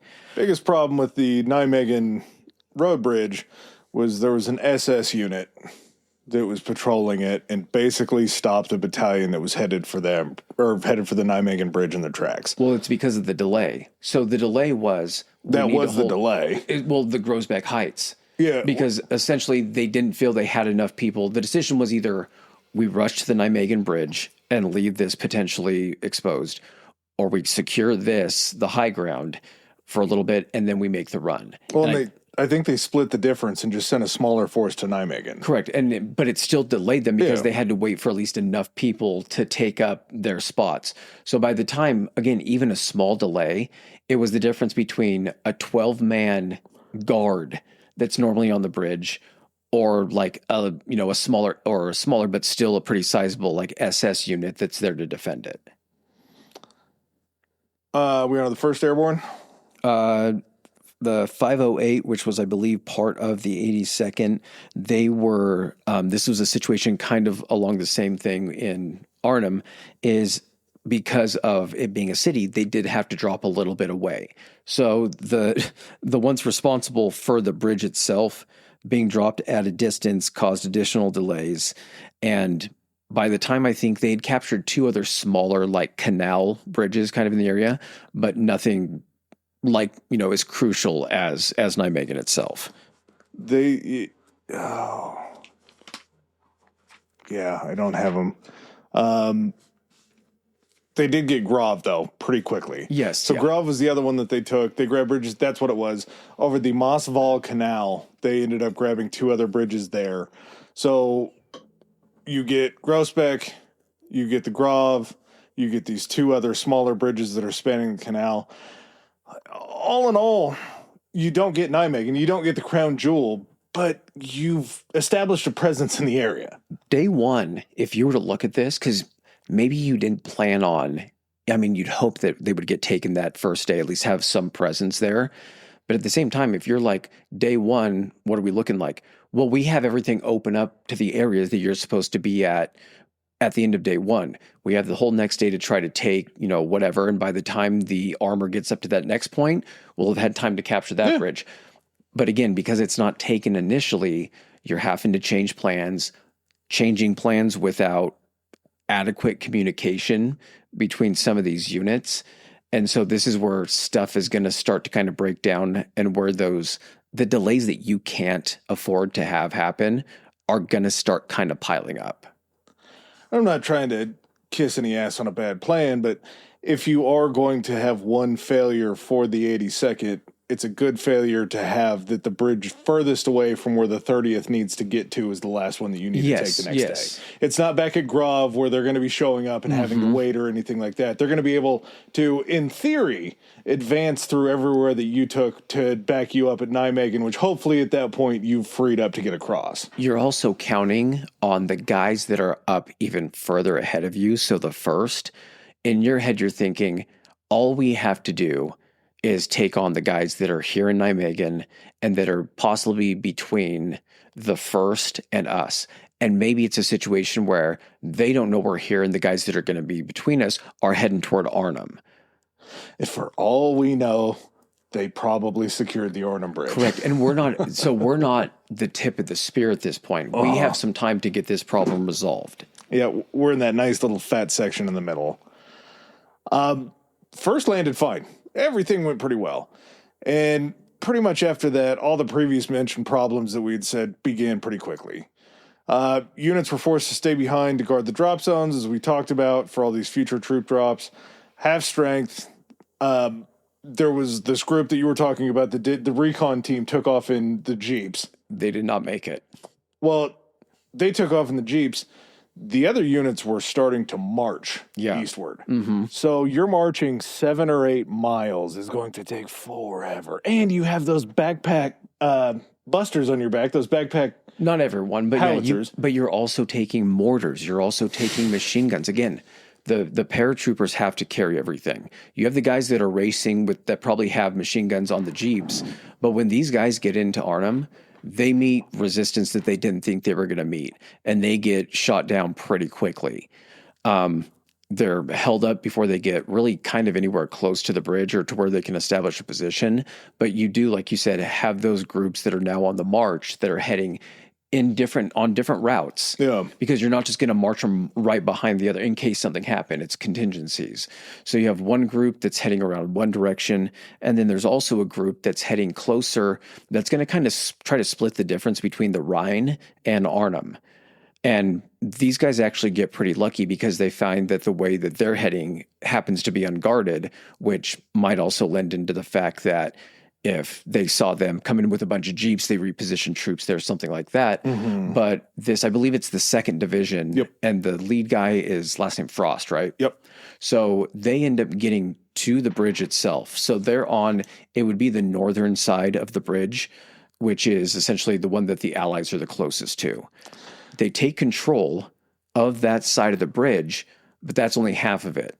They need to take control of the other. So they spend pretty much that first day or whatever time they get there kind of creating a fortified position to where they can defend their rear, but then also making probing attacks and trying to see if they can get across this bridge. Because again, that's the only way to get across. They don't have boats or anything like that. You have to get across a flat expanse of this bridge to try to take an entrenched position on the other side. So it took me about 2 days into studying to realize that they had landed north of the Rhine, and I thought the whole entire time for those first 2 days that they were able to cross the span of the bridge and then take the north side to block from Arnhem. It's a Panama Canal situation. Panama Canal, the one section is actually facing this direction, which you don't think it should be east to west, and it's north to south. Yeah, it's confusing. So the side of the Rhine they are actually on is the north, but the side that goes into Germany is the south. Which is awesome. It's good, but at the same time, all the 30th and everything has to advance to the bridge that they don't have security to get through that bridge. But again, they're blocking everybody from Arnhem coming down to meet the 30th. Correct. At the same time, the 30th doesn't have the ability to cross into there if they get there in time. Buddy, that's a day 3 or 4 situation. We still got to hit day 2. So yeah, They'll Lieutenant figure Colonel it out by then. Because what are they banking on? They're not just banking on it being Frost's, 2nd Division down there. They're banking on second day troops coming in, but at the same time, once other troops are constituted, they're going to be sending them toward. And if they had radios and they were working, I think there was some communication with Frost. He would say, "Hey, go between, Arnhem and the Rhine. We got here. Start sending troops." Unfortunately, there happens to be a larger presence in Arnhem itself of German forces. And as soon as this Jeep situation happens and they're trying to get in, they start locking down routes like leading into the city that they could potentially be used by the Allies to get in there. Yeah, and it's if you're the second group, Lieutenant Colonel John Frost is the guy. We're just going to call it Frost Group because 2, 3, 1, there's just too many of them. But you're there under the assumption that you're waiting for 1 and 3 to show up to help you grow those numbers to be able to control the bridge. It's not a situation where you're like, okay, I know that they're coming. They were right behind me. They're pretty much in the dark once they get in there, just hoping that they get reinforced. There's a quote in Band of Brothers that's so fucking badass, but basically they are getting ready to, I believe, to march into Bastogne. And someone says to Dick Winters, they're like, it looks like you guys are going to be surrounded. And he just looks at the guy and he goes, we're airborne. We're supposed to be surrounded. But there's a difference between knowing how surrounded you are and still having that hope that the situation is not that bad. So what you basically have is Frost guys make it in there. And as they make it in there, all of a sudden the door closes behind them. And they're not of the understanding that the door is completely closed behind them. They know their mission is to take the bridge, but they're expecting more guys to continue to show up. Yeah. Well, also bad news for the 82nd before Frost men get there. The 9th Panzer ends up crossing the Arnhem Bridge and they're heading down to Nijmegen. So they're going to reinforce Nijmegen. Eventually, when they get there, they realize that Nijmegen supposedly has enough of a hold to take care of it, so they come back, which is also very, very bad for Frostmen because now you have a Panzer division that's coming back towards the bridge. On your side of the river. Yeah. Well, they're coming from the south. So you're holding the north side because you swept in underneath Arnhem to take it. Correct. But when they came across to go to Nijmegen, then they're on the same side of the river you are because they have to be on that same side to get to Nijmegen. That was on the south side of the bridge. They took the north side of the bridge. Correct. The north side, the bridge itself, north is still the area they're coming from. South is going into Germany. South was going down into Nijmegen. No. Sure? You're thinking about it on a map like that, the bridge itself, think of like you go into town. It may be going this way, but what if the bridge goes this way? The river can turn. And so the bridge, when they're saying the north and the south side, the bridge just simply faces a different direction. But the north side of the bridge is still the Arnhem side, which is on the north bank, right? Correct. But getting across the bridge is what gets you into Germany. So like if it was like this and you were coming from this direction, the bridge just goes like this. You're still coming from this direction. I'm drawing right now, but they're on the north side, but the north is still the same side of that Rhine that Nijmegen is on and that all the other guys are on. They're not across the bridge. But for the 30th to get into Arnhem, they have to cross the bridge to get into Arnhem. Correct. But they get in there prior to Frost's guys getting in position to stop them. Yeah, the 9th does down into the south. The 9th goes to the north and then circles back around and kind of heads south toward Nijmegen. All right. So instead of saying, you would just say the north side of the Rhine. And that would be essentially Nijmegen, or that would be Arnhem. Correct. Which I feel like would have to be the north side of the bridge. It is, but what I'm trying to get at is that Panzer group comes from Germany, the German side of the Rhine, gets across into Arnhem. They left Arnhem to go to Nijmegen. They came into Arnhem first, across the bridge, and then Arnhem to Nijmegen. The reason that it makes sense is because I feel like we're working on different maps here. Okay, I'll look it up. Okay.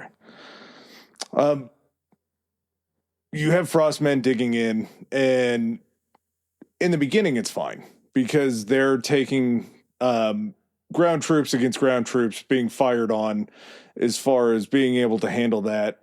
They're in holding a part of the road, which makes it tougher because when you're firing, is it the 6-pounders that they were using? Yeah, that was like one of the biggest artillery guns that they could have on like a glider. And normally that would be sufficient to, I think, pretty much take out any of the tanks that they thought they had, which they did have some of those, but they also had tanks that the armor was thick enough that those weren't enough to penetrate it, unless you had like a rear shot or something like that. And how are you going to reposition or try to get around a tank when you are being towed by a person or moved by a person? Well, not to mention if you're on asphalt too, you're not going to be able to dig in the base to keep it in the same area. Yeah, they said the shooting was pretty fucking unruly. It was kicking back pretty hard. So 2 of the 3, this 1st Parachute Battalion, so 1 and 3, both end up getting stopped by this 16th SS group. They were just a training battalion that was there and was able to keep 1 and 3 from getting into Arnhem to be able to help them secure the bridge. Paratroopers were largely stopped in position by the end of day 1. As soon as night falls, they're not going to be moving a whole lot. But the 30th Corps' creeping barrage was pretty effective. It didn't hurt that they had Hawkers overhead that were firing rockets from the air on German positions. It always helps to have something in the air raining down. But the problem kind of quickly becomes these previously unseen anti-tank 88s that are hanging out in the forest on either side of Hell's Highway are stopping them. And then they'll move a little bit further after they get those taken care of, and then they'll stop them. To capture the Germans, some of the German troops that they actually captured began to just willingly start pointing out these installations alongside of the road. And the Americans are like, what are you doing? Like, well, strategy. I mean, you guys got us. You got the jump on us, I guess. So we're just going to go ahead and do this. Don't kill us. We'll help you out. Just make sure. Gentlemen's warfare. The U.S. troops, like, do you even want me to like twist your arm so when you go back and explain to them how you gave up all these different installments? No, just take me back to jolly old London.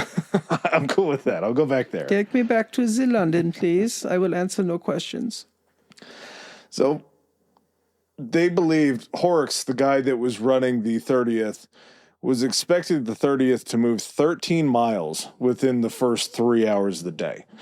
Pretty fast. I mean, it's a real fast clip for as fast as this whole group was moving. They actually ended up covering 7 miles in the first 3 hours. So you're not even halfway in the first 3 hours to what you expect on day 1 of something that you started way too late in the day.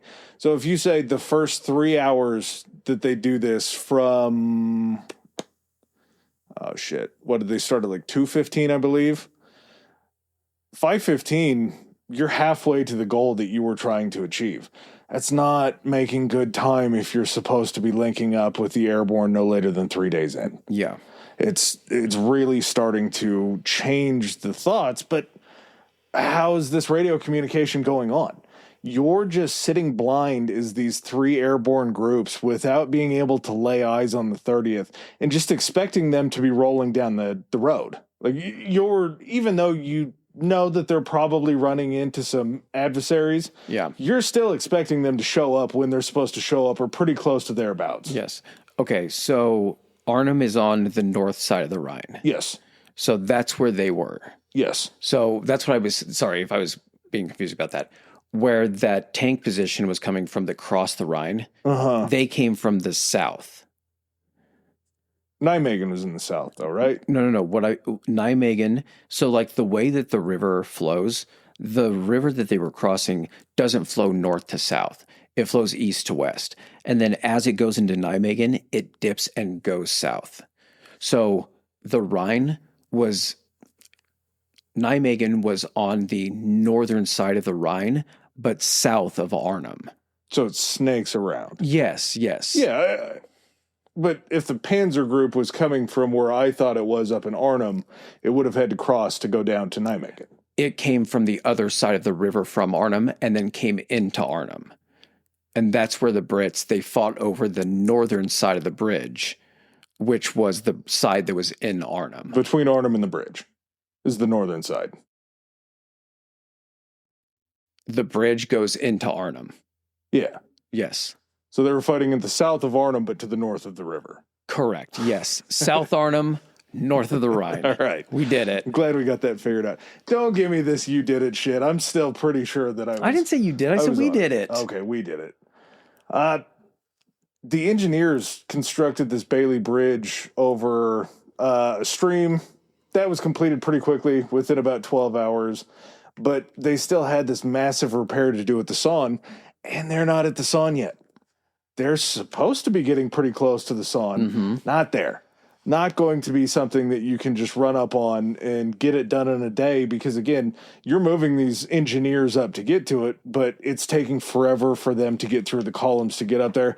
Not to mention, I don't remember the other episode that we talked about this, but you're just bringing these large sections of bridge with you in this supply train to then just ferry up and do it. Not to mention, part of the labor force that you're using are just captured Germans. Yeah, I know. Yeah. So the way it looks like, the trucks or the tanks that they would have these things, basically the bridge like equipment on, they would have sections of bridge that spanned like 20 or 30 feet that they would just try to slide out to get to that middle point. And then rest it. Then engineers would go out there, get it secured, and then they could run the tank that's holding the next portion across that and then bridge it from that point to the next. And I don't know if it worked exactly like that for all of them, but the ones that it showed some images of, that's kind of how it looked like they were doing it. A little bit of a go-go gadget bridge situation. Yes. Day 2. We're already into day 2. The 30th isn't even over the Saône yet. And it starts with these big fog delays in England. It causes paratrooper drops to delay. The first remaining units are sitting there trying to defend these drop zones, and they're looking over their shoulder. They're waiting to hear the whir of these aircraft coming in to drop these guys. It's just not happening. And the delays don't just mess up the beginning. Every single drop after that is either canceled or it's showing up at a time when they don't know. It would have been real great to have a radio just to get through and be like, hey, guys. Or it's constant, yeah. Because even if they were in communication with like the various HQs, if they're not able to disseminate the information out, it's no good. You also have this, with the whole Nijmegen situation, how they haven't taken the other side of those bridges yet. It finally gets to the point where the armor catches up. They lose that whole grace period of being like, well, they're not here yet, we still have a chance. It gets to the point where Nijmegen becomes what is actually going to be holding up the operation. And up in the north, you have the 1st and the 3rd parachutes, again, trying to fight their way to this Arnhem Bridge. And they're running into the exact same problems again. Germans, as they're coming up in these long columns, the Germans aren't hitting them as soon as they're walking up. They're kind of pulling a Hannibal-like move where they're letting them move back. And then when you get to the fat, meaty portion of these columns, you just start attacking and pushing back. And you can only do so to a certain degree because, yeah, I believe Frost guys were able to get some like 6-pounders and stuff like that in, but you're not going to hold off like a heavily advancing column or tanks that are coming through. At certain points too, you are going to lose enough guys or burn through the ammunition that you have. So you have to be very strategic. Like you're saying, hey, we just can't pound the front of this column. If we want maximum damage and cause chaos, maybe we can hit the middle of this thing and try to clog up the bridge or something like that. And then if we have them trapped on one side, it's a smaller group of guys that we have to fight. Well, yeah, the Germans aren't trying to wipe them out. They're just trying to diminish their numbers enough so they can wipe them out later. And I mean, they're holding position like right on the other side of the bridge. Was it a schoolhouse or was that a little bit later? The schoolhouse this blew me away to find out. They actually brought a hospital unit that had a doctor. Like field surgeons. They were working out of this schoolhouse where it was basically like a hospital that was put up. And they had that secured, but they were also digging into kind of these houses around the area because it gave them just enough protection, which if you're fighting a bunch of ground troops, that's awesome. It's really, really bad news when that 9th Panzer Group comes back. They get mean. Urban warfare in World War II sounds like the most fucking stressful shit you could ever do because you're splitting guys up to be in houses. Also, there's still a civilian population here. Some of the houses you're going into are just people possibly having dinner, or as soon as they hear shit start popping off, they're probably down in the cellars and everything. But you're also coming in and trying to set up positions that are in second stories to be able to shoot down onto roads and stuff like that. And technically, you also don't know if there's Germans in certain houses and things like that. We did forget to mention it. When they're dropping these paratroopers initially, the Dutch people are so pumped that they all leave their houses and go running out towards these drop zones. So that's, there's a scene. Okay, so Market Garden actually takes place during the Band of Brothers. Yeah, because Easy Company's a part of this, correct, too, right? Yes. So it actually shows Eindhoven when they end up coming in. And the streets are clogged. People are waving Dutch flags. They're swarming them. And what they're trying to do is they're just trying to move through the city. They're talking to Dutch resistance. They're telling them, hey, there's enemy forces out here. We've secured a couple bridges ahead of you. You know, they're basically being like, move forward. You have soldiers that are sitting down and trying to eat like croissants and stuff like that or some food. You have women that are coming up and throwing themselves around these soldiers' necks and kissing them for liberation, everything. And then at the same time, you have the officers that are walking through town that are like hiding their rank insignias that are on their necks and everything because there could still 100% be German snipers sitting in this city just waiting to crack off a couple officers. This is their first time coming into the city, trying to move through. They haven't cleared this place, but they're trying to move through it because they have a schedule to keep. Exactly. Yeah, it's great. It's cool. I'm One glad of the that guys is standing up just going, keep moving. We got to keep going. You guys can keep heaping praise on us because it makes us feel good as we're walking, but we gotta walk in love at the same time. We need to, if you want to stay liberated like we're trying to do here, you're going to have to let us through. And because we can look at the whole thing as we can look at the whole operation, see the scope, see everywhere that they were at certain times. When you're these units and you're dropping in, you have no clue how anybody else is doing. The place that you're supposed to, you may have secured your place and that's your job, but you're just simply kind of like, you secure it and then the army keeps moving through, but you're kind of staying there to make sure that the area stays secured so this column of vehicles that's going to be coming through doesn't get attacked.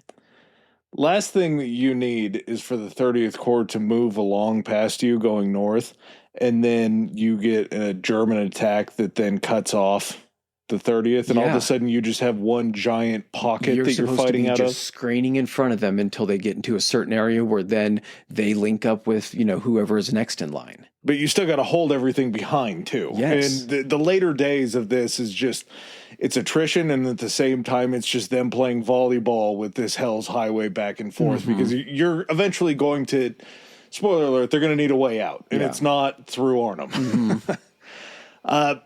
Arnhem becomes a bridge too far. Nice. See what I did there? I like that. Yeah. That's fantastic. So by the end of day 2, and we still got plenty to cover day through by day 2, the 1st and the 3rd were a little over a mile away from the bridge. That was how close they were getting to it by the end of day 2. Unfortunately, that came at a cost where they had about 1/6 of their original fighting strength. There were 200 of these guys left. That was the hell that they took to get within a mile of the bridge at Arnhem. Yeah. And it becomes a pretty vulnerable situation, as you were talking about, knowing that paratroopers are always surrounded when you're cut down to 200 guys. Yeah. You're digging in, you're hoping that there's some sort of relief coming. And in the back of your mind, you have to tell yourself all the time that the 30th is just on the doorstep about to come up and save you, knowing that you still probably have a day, but you can hold out a day. It's the whole Gandalf Helm's Deep thing. When he's like, on the 3rd day, look to the east. Yeah. So by September 19th, which I believe is considered day 2 on this. That's Bloody Tuesday, because they flew in on the 17th. The 18th would be day 2, correct? Okay. So contact between the Guards Armored Division and the 82nd Airborne doesn't even occur until the 19th. which, again, that was supposed to be the end of day 2. The big problem, though... That's them making contact. Yeah. That's not them in Nijmegen.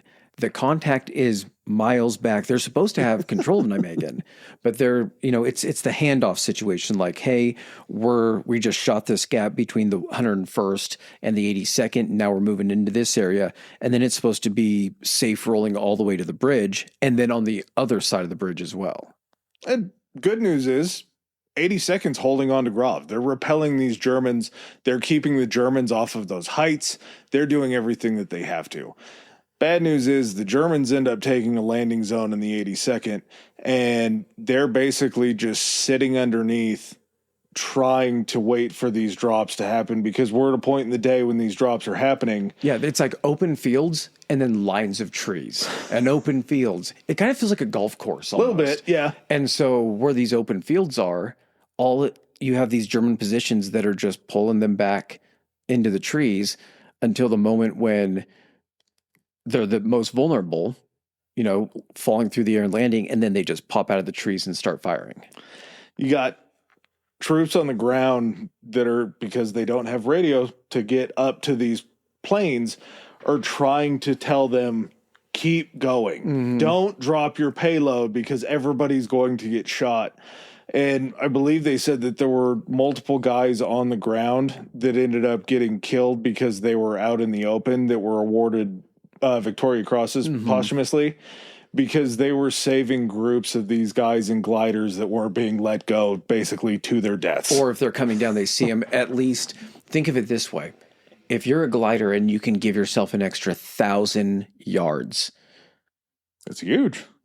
And then you can form up and you can defend yourself and everything like that. So basically being able to signal someone, even if they're getting close to landing, and being like, oh, no, we're pulling up a little bit and we'll just hit the next field. Luckily, they cleared it out within about an hour of this happening. Kind of nice. They take 149 prisoners. They took 16 flak pieces off the board for the Germans. And anytime you take one of these down, it's good. Yeah. So 16 is pretty nice. The 101st attempt to capture this bridge close to the Saône, they're blocked at best. They were trying to figure out a way to get around Saône because Saône hasn't been constructed yet for the 30th to get across. So they go down to Best, where they experience more fighting along there. The 30th Irish Guard Recon reaches Eindhoven finally by 6 p.m. on the second day. Very much behind schedule. They end up reaching this blown bridge at the Saône by 7. The 30th Corps takes about 10 hours to build this bridge across the canal. Which is still crazy, like a bridge capable of supporting all of this armor, but at the same time, where we're sitting in day 2, stuff is not going well, and now you're like, oh, by the way, we're already behind schedule. Yeah. We just need another 10 hours. Everyone will be okay, right? To build a bridge in 10 hours is incredible. It is. But on this timeline, it's unacceptable. Yes. It would be amazing in any time but this. Day 3, the 1st and remnants of the 3rd Parachute Brigade attack at Arnhem Bridge. They were within a mile. They were able to move in before first light. And day 3 becomes a day that is known as Bloody Tuesday. Part of the issue that kicks off with this 1st Airborne, this furthest that's up around Arnhem. The Brits. Is there was this colonel named Urquhart. Urquhart was in charge. He was in command of the entire 1st. And for some reason, I don't know. I heard many different reasons. All of them didn't make much sense to me. He goes ahead and wanders off with his 2nd in command. And they end up going into Arnhem and kind of exploring some areas in there, and they end up getting trapped by Germans. Mm-hmm. So at the beginning of day 3, you have the commander of the Brits go missing. He ends up getting trapped in the attic of a house, being held under German fire. He's with a few guys, right? It's not just him in the 2nd, but it's him in a small group. But still, those 2 guys, one of them ends up getting shot and paralyzed by machine gun fire. They get him into a house where there is a Dutch family already. They then realize that they don't want to be in that house, so they leave the paralyzed guy with the Dutch family, go a few houses down and get up in the attic. And as they're sitting there in the attic, waiting for an opportunity to kind of make a run back to, the unit or whatever, a German, I don't know if it was a half track or a piece of mobile artillery or something, literally ends up parking right in front of the house. Like, I don't know if your asshole could ever get tighter than when you're just sitting in that attic and you start to hear that fucking squeak that the fucking tracks on those things make, and you're just like, and they're kind of trying to lean out but not be seen, be like, oh my God, it's fucking coming down the street. It's coming down. It's slowing down. Fuck. You see the guys get off and walk over to the house where you left the dude that got shot in his back. Like, God, I'm glad I didn't stay over there. No, because then you're praying to God it doesn't happen, because again, guess what they know now? There's guys in the area. You're there. Yeah.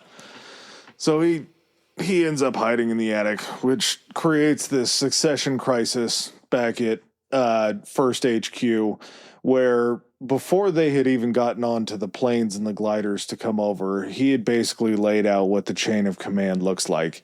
It was him. His second in command was the guy that got shot in the back that he took with him. Don't know why you would do that. If you understand the succession plan and that guy wants to come with you, you just tell him no, just in case on the off but chance. if you're not thinking there's a lot of risk, I don't know. Again, hindsight's. Dude that was third in command on this chain of command hadn't been dropped yet. So it ends up falling to the fourth on this chain of command that he had really told none of these guys what it was. He had just told the superiors what it was. So they end up giving it to the guy that was fourth in command. And Urquhart, for day 3, is just trapped in this house. Yeah. So you have chaos going on because you don't have... Huh? He's trapped in the closet. I can't imagine already how tough this is to do without a whole lot of sure radio communication. And now you just have the guy that's in charge of everything being handed off to the fourth guy that he ends up naming. They said one of the things that, and I think they called it a penny pack. And basically, a penny pack was something to be avoided at all costs. Basically, a penny pack is when you had these small individual singular units of just very few guys that were very easy to defeat, basically. And it was like death by 1,000 cuts. So one of the biggest things with the whole communication issue is you start to kind of get these little penny pack areas where troops are, if they got dropped a little bit further away, they're still not able to kind of make their way to you in a timely manner. Yeah. Does hearing about how bad these radios failed give you more respect for the Pacific War and the Wind Talkers? Because we're talking about 44, and you have those Wind Talkers over there that are on these radio sets. I get what you're getting at. It makes me respect the fact that they took care of their shit and they were much more thorough. Like, this thing is just, again, it's the week at Bernie's. And how important is the communication between these guys? How is there not a person, and I realize this thing was rushed and put together, but how are there not a dozen guys whose job it is to just go through and test every radio? You don't need that many guys doing it to put fresh batteries in the radio or just to make sure that they all work. Like, it seems so cavalier to just be like, oh, sure, it'll all work. And then just to expect when it doesn't, that someone will find a way around it to make it work. Hey, you have instances too where some of these radios had rechargeable batteries. You know what the hardest part about a rechargeable battery is? Finding a place to recharge it? Exactly. So you have to go somewhere where you're probably looking for generators. They would have to have brought generators, right? I don't know. To go ahead and recharge these batteries. But if you can't get to one, you're just shit out of luck. You're not in the communication loop anymore. And that is if you're even on the correct channel. The whole entire time, you have the Germans intercepting any of these radio signals that are going through. So they're already pretty much understanding if you're talking. There's no code that they're building up. What else did they intercept pretty early on? I believe it was the end of Bloody Tuesday where they intercepted Frost. Was it Frost Group? Mm-mm. The guy that shouldn't have been carrying the plans with him. That he had gotten shot down in a glider or something like that. Oh, yes. Okay. I thought you were talking about the radio transmission. No, I want to say, I don't know if it was day 1. It was day 2. Because this is when they were firing on the group near the 82nd. So guy should not have had it 100%. He had a map on him that just listed the entire order of the battle and where they were going. So day 2, they're not even to Nijmegen. And now they're just like, oh, so where they're heading. Okay, so they obviously have guys in Arnhem. They got guys coming into Nijmegen if they're not already there. And they know the route that they're going to take. And again, with this Hell's Highway, Highway 69, if you know the route that they're taking, you're just going to concentrate trying to delay them or attack them there. It's already probably pretty obvious considering it's like the main road through there. But now you're leaving no doubt about where you're also having landing areas, troop buildups, or where they're all supposed to be meeting, bridges they're supposed to be holding. Like, if it's fucking Murphy's Law with this shit. Like, if something can go wrong, the first day was the ultimate, like, just lull you to sleep, like nothing's going wrong with this plan. Relax, look at this. Everyone's taking their positions. And then day 2 is just like, gotcha, bitch. Day 1's a respectable day. You can feel like you're not on track, but you're not that far off track. Day 2, things get bad. And then day 3, it's just all completely off the rails. It's Bloody Tuesday. Yeah. And it's not like, oh, Bloody Tuesday. One of the things that is going well, to point out, was the 2nd Battalion is still in control of this northern side of the bridge. Bad part about that is that group that headed down to Nijmegen, that Panzer group, ends up coming back. And as the Panzer group is coming back, as Nijmegen's not taken by the 30th yet, they begin just shelling the shit out of the seconds in installments. They're hunkered down in these houses. Yeah. And to show that these guys, I mean, the positivity was still at an all-time high. They said that they were thankful that the tanks were firing armor-piercing rounds because they were just flying through the houses instead of exploding inside the houses. Causing them to collapse and all that kind. Yeah, when you have to be thankful that they're using just something that'll shoot straight through the building instead of bringing down a wall. I mean, these guys end up, getting pretty decimated, and they're not getting supported. They're using what equipment they have.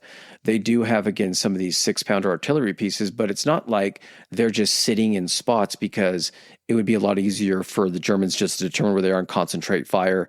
These guys don't have a way to replace these things, so they're extremely valuable. So when they want to try to stop a German advance, attack a German position, it's like, wheel the thing out, try to get it in position, try to make sure snipers aren't picking off the crews that are running these things, which is a huge thing that's happening. You don't want to hang too far outside the window, that's for sure. Exactly. They said there were positions that they made that were on the bridge, that were aiming down the bridge, that they had used armor-piercing rounds to actually, like, cut out notches and everything, where they could actually just be firing through, like, the holes. At day 3, Frost gets a visit from another British paratrooper that he didn't really know, but he ends up walking up with a white flag and comes in and speaks to Frost, and he tells him, hey, the Germans want to negotiate a surrender. So I got captured, and they sent me to you to see if you guys wanted to go ahead and give up. And regardless, I told them I was going to go back. I mean, what do you guys want to do? Frost tells him, no, if the Germans want to surrender, make them send out 2 officers with the white flag that we can negotiate the surrender. Mm-hmm. And the prisoner goes, no. They don't want to surrender to you. They want you to surrender to them. And Frost goes, tell them to fuck themselves. The guy's like, all right. And then Frost goes, but do you really want to go back? Would you rather stay with us, or would you rather go back? He's like, I feel like you not going back is telling them to go fuck themselves in a way. So, yeah, you just hang out here. And the guy's like, cool, I guess. You think this was a little bit of an Alamo situation where instead of sending word back, they just fired the loud guns twice to let him know that it was a no? Just held up a middle finger above the wall.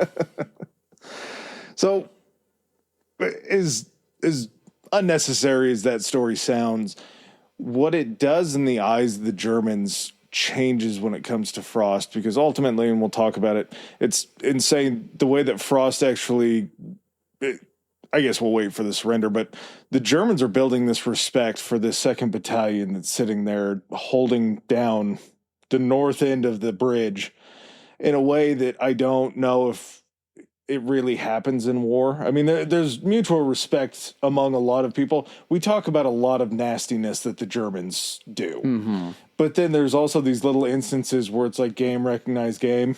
Yeah. And they'll be able to come up and say it. I don't think it's Frost's group, but there are other pockets of paratroopers and stuff in Arnhem.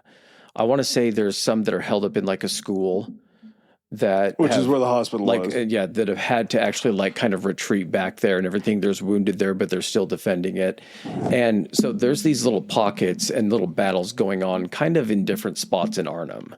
The main one just happens to be, it's so insane to think about, man, because it's like these guys are just holding this section around the front of this bridge, and there's buildings there, and there's like a really long building that kind of sits level with the bridge or a little bit under it. That's kind of their main area. But there's just this pocket and then completely surrounded on all sides, and they're still just holding out. And growing. Like, it's not the same amount of Germans that are there the day before. It's getting bigger. Oh, I thought you meant that the Brits forces. I was like, no, that's going the other direction. Yeah. Yeah, they're shrinking in pretty hard at this point in time. 101st attempts this capture, or attempted to capture a bridge close to the Saône, as we were talking about at best.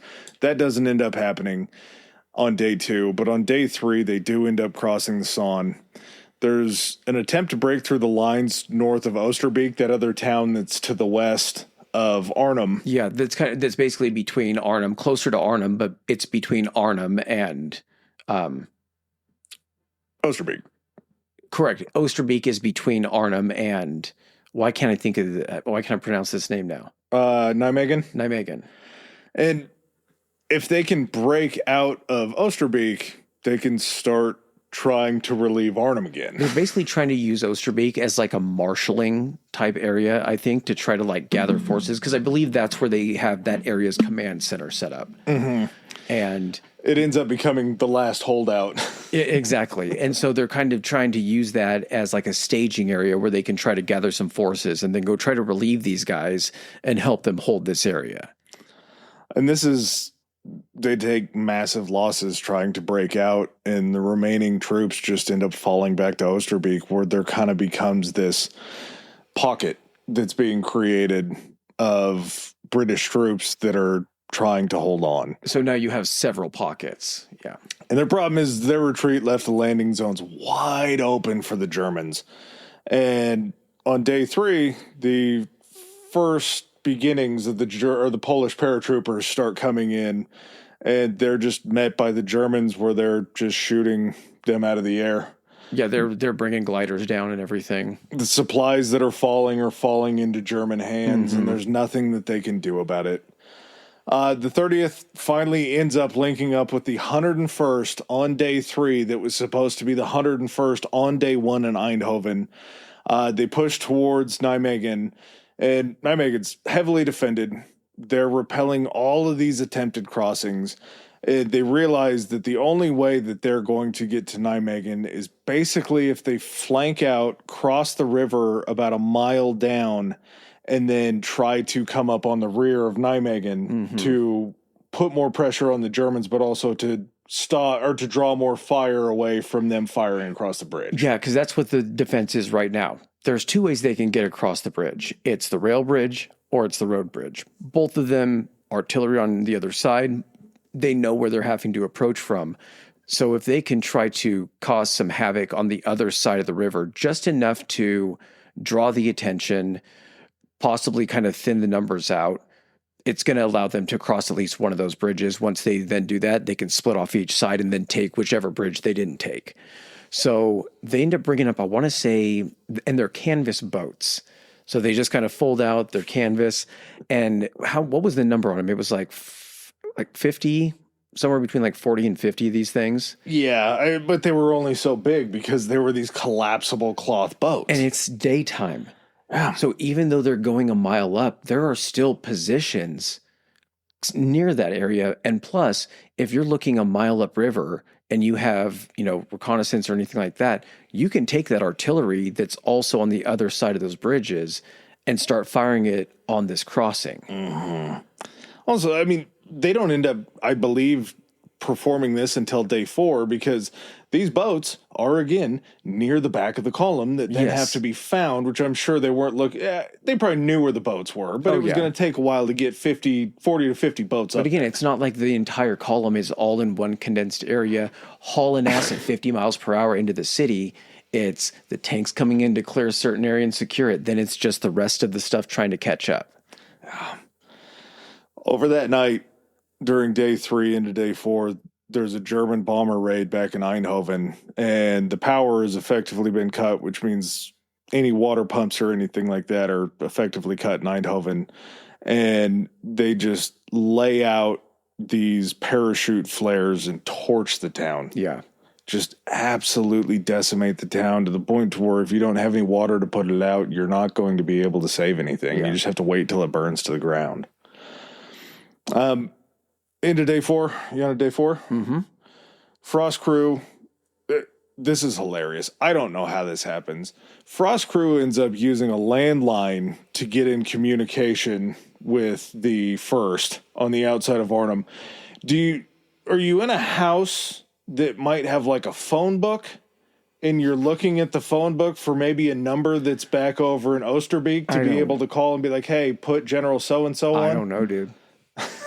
Like, how do you get a phone number for a landline back there? Maybe it's a situation where because there's a landline, maybe it's more of like they were able to tap into power and use one of the radios by using the power from the landline. Because I don't know any other way other than that how you're doing that. Yeah, I don't get it. They find out through this communication that the 30th wasn't even close.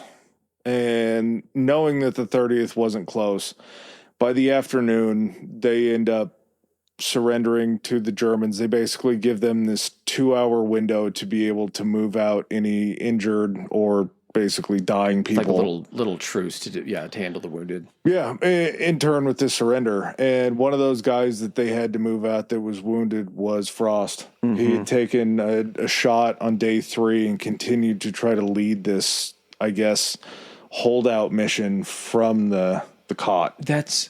So he survives the war. Mm-hmm. But I'm just trying to kind of think of what that feeling has to be like where, man, it's a day 4.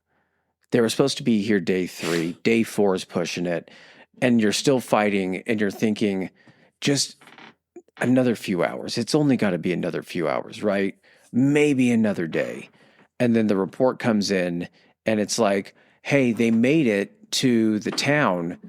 It's the next town over. But the bridge isn't open and they're working on it right now, but it's going to take some more time. And you're looking at your men, you're looking at your wounded, and you're like, what realistic chance do we have? I think they said out of, 8,000? Like in total, like the ones that assaulted Arnhem and everything like that, there was a total of like 10,000 that were supposed to be assaulting Arnhem. And not all, of course, in Frost's division because it's not that large. But they said it got down to where it was something like 2,000 were left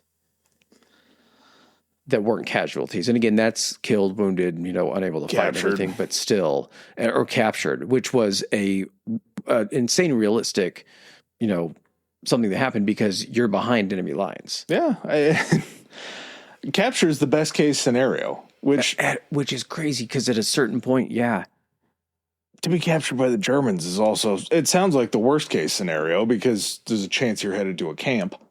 But to know like that's the best outcome at this point in time is to be captured live to hopefully make it through the tail end. When you're thinking about that decision, you're getting captured at a point in the war where this operation isn't going very well, but previous things have. You have your foothold in Europe, 100%. Yeah.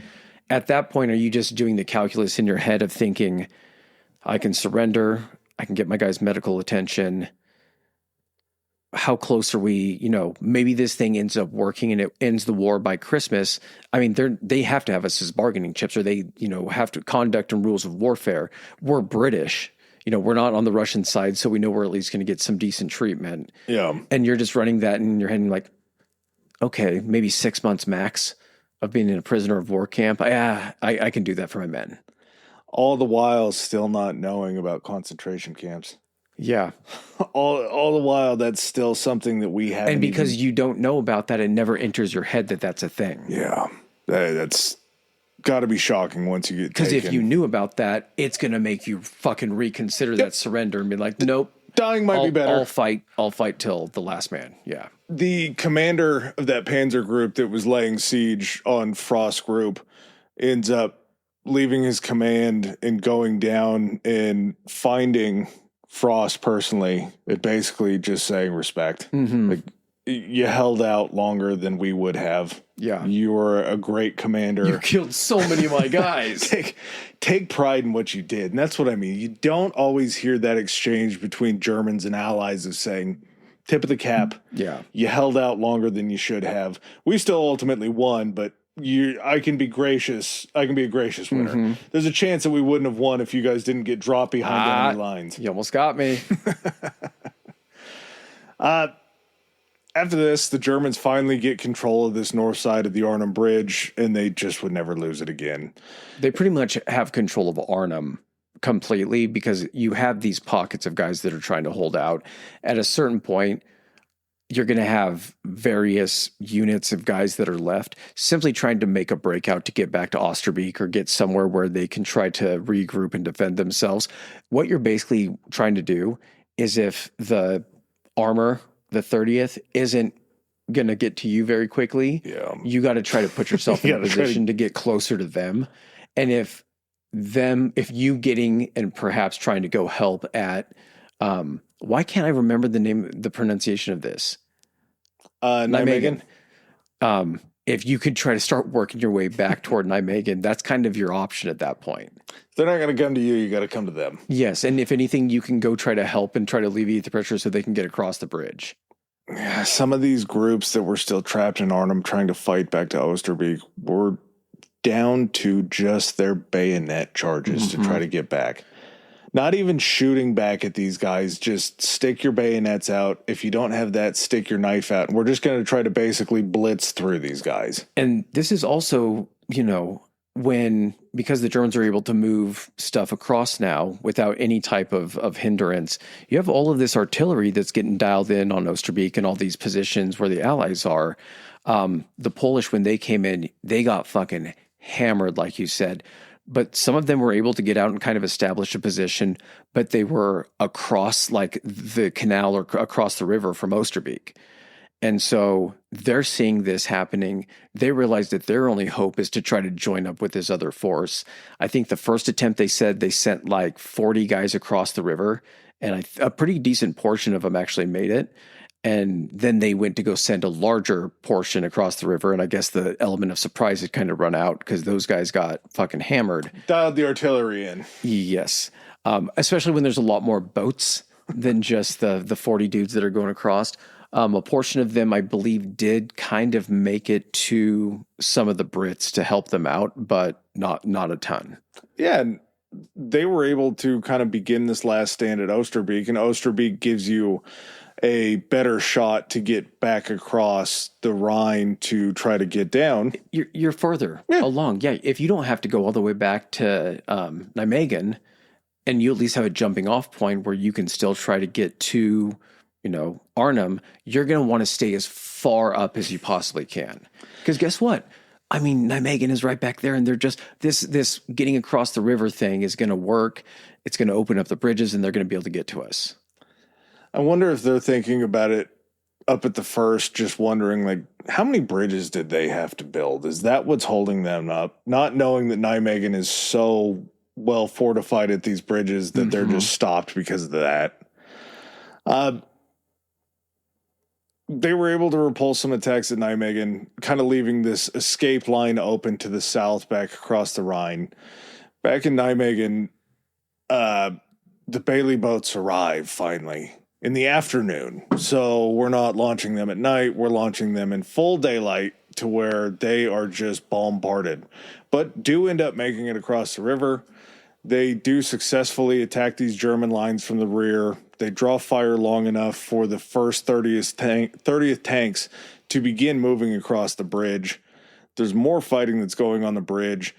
Luckily, the fighting that was going on the bridge was able to buy them enough time to where there were Brits that crawled down and were able to start cutting wires to explosive ordnances that were on the bridge.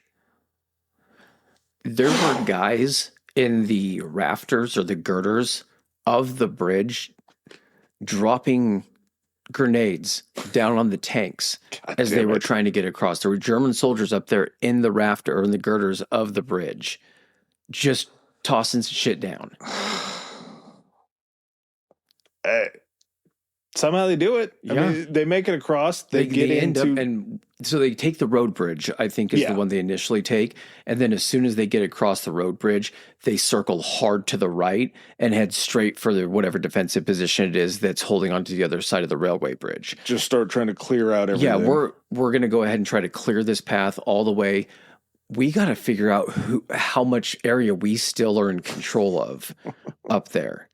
And if it's even a possibility that Arnhem, or if, again, it is a bridge too far. So by day five,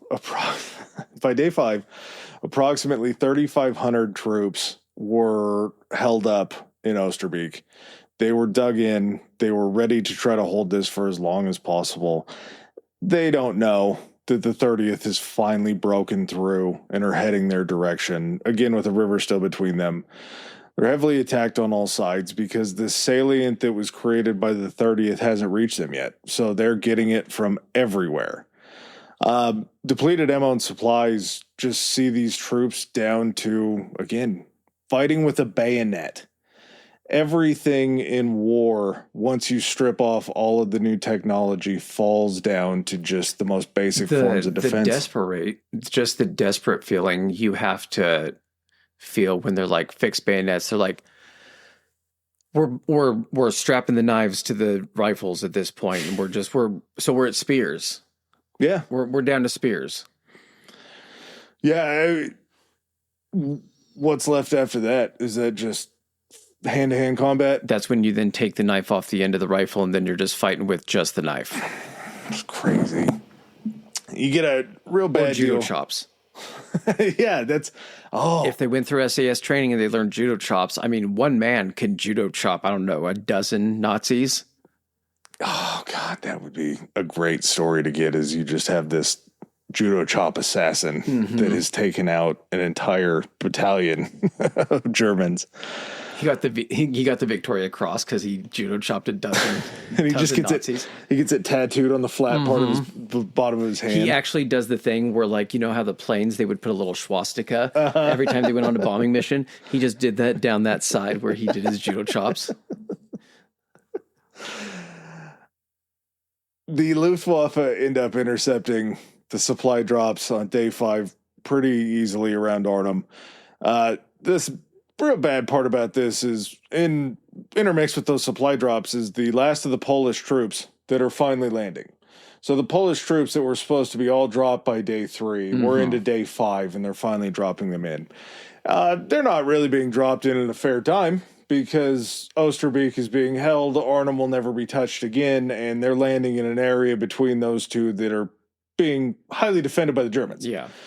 It's a really, really bad situation for the Poles to get there. They end up retreating back to the forest, and there's a lot of fighting that's going on around Arnhem, but a big majority of the losses are happening in these forests that are around there because that's where the Germans are hiding. Yeah. So if you can't get into Oosterbeek, Arnhem's not an option anymore. You have to head for some kind of protection, and you're walking into the forest where these Germans are just sitting there waiting to attack you. Especially when you're not operating in large numbers, because even if you're getting on the ground with these gliders or if you're parachuting in, you do need a reasonable amount of time to kind of gather your manpower.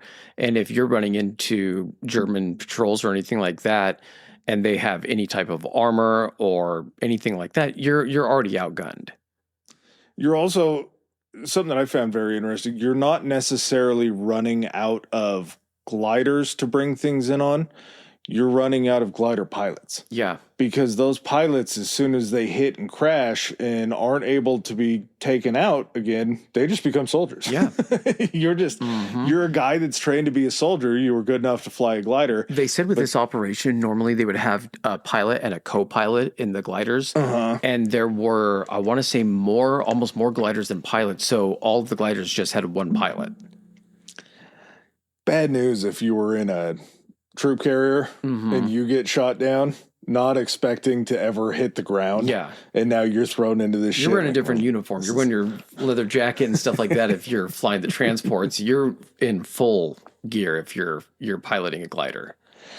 There's another part of the problem with some of these Polish drops, and that was apparently Polish people and Germans are pretty hard to distinguish. I don't know why. Yeah. But there was some friendly fire that was going on as these Poles were being dropped, and the Brits in the area weren't really privy to what was going on when they would run into them. They're fucking jumpy, man. I mean, come on. And I don't know how much Polish sounds like German. I'm imagining it's probably the same kind of angry dialect. You're so fried at that point that if it ain't English, if you're not hearing pip, pip, cheerio or any of that stuff, it's a German to you. Look up the Polish guys, the commander of the Polish. I don't remember his name, but this guy was so hardened by battle that when he was asked about Operation Market Garden, he's like, I knew it wasn't going to work. This was never going to happen. Nothing ever goes this right. He's got a badass name. Nothing ever goes this right in a situation like this. I knew that Stanislav Sosabowski. Badass. Stanislav is an awesome name. But Stanislav pretty much knew this wasn't going to happen. It didn't stop him. It didn't stop him from putting his guys in there because he knew that any chance they got an opportunity to lay siege to the Germans, they were going to do it. They were going to bring out all this anger of being exiled from their country while trying to fight it back. They wanted Poland back. Unleash the fury, Mitch. And also at the same time, they have to come to some sort of a reckoning and understanding that they're now fighting with the Allied forces that are aligned with the Russians that took half of their country as well, and a little backdoor dealing for Poland to begin with. One problem at a time. Yeah, I guess exactly. You can only look at what's in front of you. After this ends up happening, and the Polish are kind of spread out in the forests and trying to fight, they're cut off from Osterbeek. They hunker down in this village that's a little ways off, and heavy German fire stops any retreat across the Rhine again. They're attempting to try to get back across the Rhine to try to get down to Nijmegen to hopefully run into the 30th.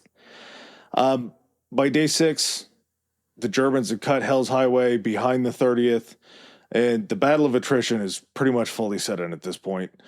There's continued defense around Osterbeek, perimeter. It's just growing weaker. Contact is reached, finally, between some of these Polish forces and the 30th. And there's another nighttime retreat across the Rhine that also comes under fire. Luckily, by the end of day 3, Hell's Highway has been reestablished. Day 6. Day 6, yeah. Hell's Highway has been reestablished. So you're keeping that line of defense open. You're fighting this war of attrition. Everybody at Osterbeek is getting weak. But at the same time, all of those paratroopers that are sitting back in Eindhoven and everywhere else back there are still being pushed on by the Germans. And if you know that the beginning or the end of your mission has failed, you're going to have to retreat to friendly areas. You have to have a corridor and an area. If you're retreating, the only thing worse than retreating is retreating back into an area where that's not controlled by you. Retreating back into battle. Yes, exactly. So, yeah, you have to keep those guys there because there is still, counterattacks and things like that. So you're having to keep that open.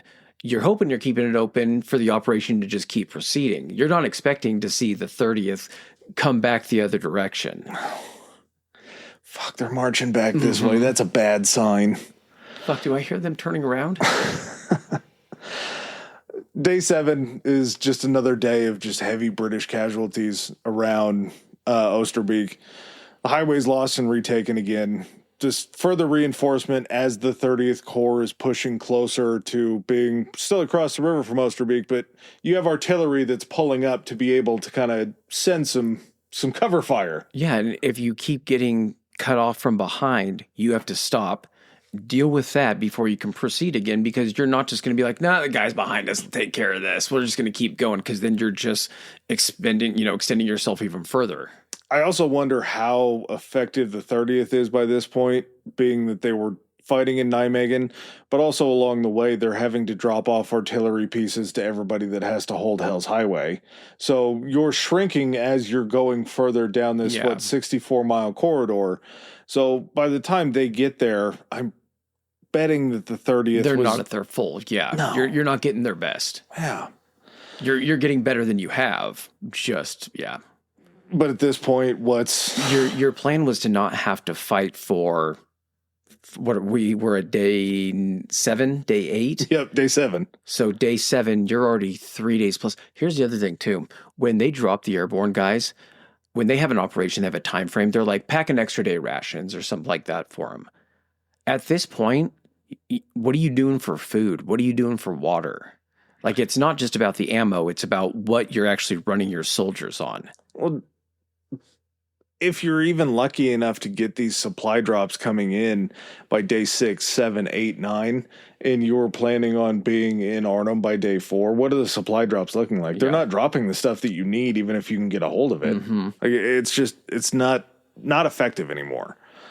Day 8's pretty much the same. I understand that we're not giving you a lot here, but it's because there's just not a lot going on. It's just them trying to keep alive. Yeah. Them trying to keep a hold. They're trying to salvage the operation. They're already, like you said, day 8. We're plus 4 days behind where we should have been. We should have been across the Rhine already. And we are fighting just to get to Arnhem, or even to get to this town before Arnhem to try to relieve these guys. Like, you're having to, this is definitely shit or get off the pot time. And you're at the point now where getting off the pot is like a 90% probability. Hey, getting off the pot is coming out alive. You've also given the Germans 4 days to reinforce Arnhem and to bring all of that stuff over. You have lost surprise by a week. And that's why I think that's sort of when the number of 100,000 Germans comes more into focus. Yeah. The fact that they had so long to reinforce. That by the end of it, they had funneled in that many. Yeah. By day 8, if everything goes right and Operation Market Garden works, day 8's a celebration day. Mm-hmm. You're hanging out in Arnhem, eating palm frites and mushrooms, and just enjoying your time in the Netherlands. You're doing everything that you should if you're a part of the Allied forces. You're getting that treatment that you got in Eindhoven. Yeah, pretty that much. First day, yeah. Day 8, again, it's a cat and mouse game along the highway. They're taking it, they're losing it in different areas along there. There's not a whole lot. By day 9, the orders to withdraw, I'm sure, were like, yes, why couldn't we have done this on day 7? Mm-hmm. Oh, because you assholes weren't here yet to receive us on the other side. It becomes very dangerous because this overnight withdrawal that's going to take place on day 9, they're basically telling the people in Oosterbeek that are coming, the soldiers that are coming over, you're going to have to swim across. And what we're going to do is we're going to put 2 heavy guns out, and they're going to be firing tracer rounds. So this was Operation Pegasus, right? Yeah. No, this is Operation Berlin. Okay. Ironically, that they name it Operation Berlin as they're trying to pull further away from Berlin. Gotcha. Because there was an Operation Pegasus that takes part in this as well, that rescues a whole bunch of Brits that were stranded on the other side of the river that had been sheltered by like the Dutch resistance. And Easy Company is actually part of that. Easy Company had made it that far? Yeah. Wow. I thought they were back in the 82nd, weren't they? They were part of the 101st. So they were a part of the 1st. So Pegasus would have had to have happened. Think of it this way. If you have a unit that still has a significant portion of its strength and you need them for a mission, you're going to move them up. Just you're not moving the whole 101st up, but you might pick specific units to take part in something. Yeah, they probably wouldn't have made it over to Oosterbeek, though. No, there was actually a pretty famous battle that they took part in called the Battle of the Crossroads. And it was during Market Garden. And basically, like, I want to say it was like between 35 and 40 to 45 of Easy Company, of the troops in Easy Company, came upon this like crossroads that was on top of like a dike. And they ended up ambushing like 2 divisions of SS and were able to beat them and take a whole bunch of prisoners. Damn. That's watch pretty the cool. fucking documentary or watch the series. Yeah, I need to. You're right. I need to. But like you were saying, to get these guys across the river, but to also cover them as well. They're just firing across the river so they can see the tracer rounds to locate where they should be crossing, right? They're saying, we're firing these tracer rounds. Swim in between the tracer rounds because that's where we're going to be able to cover you the best. And all of our fire is going to be coming from outside of those tracer rounds. So we're not accidentally shooting you. I mean, we're going to be water. firing over your head, but you're going to be down in the water. But again, stay between the tracer rounds. There's a lot of hope and prayers that the high ground is where they're swimming from instead of that direction, or where they're shooting from. This is also bad, though, because the Germans notice where these tracer rounds are. That's, again, you're trying to time it to where as soon as we start firing, you start swimming, and hopefully we have enough of you, everyone across by the time they dial in. Yeah, when they start dumping rounds in between our tracers, that's when things are going to get hairy. And it was really hairy. It was really, really bad. In total, these numbers, it's tough to put in perspective for me because the whole idea of this, besides getting to the Ruhr and shutting them down by Christmas, is you don't want the loss of life at the Siegfried Line. You have 34,000 Allied troops that go in for Market Garden. Between 15 to 17,000 are either killed, wounded, or captured. So potentially half of the guys that go in are either killed, wounded, or captured. That's a pretty big loss. And the crazy thing here is Market Garden is a failure because its success was 100% contingent on making it fully across the Rhine, having control of Arnhem, and being able to just consistently then pump all of the Allied forces across that and into the Ruhr. Regardless of that failure in that sense, they were still able to retain a 60-mile long, narrow, but still salient bulge out into the Netherlands that they then kind of were able to expand upon, but not in the way that they needed to get across the Rhine. They were able to keep Eindhoven liberated. I believe they were able to keep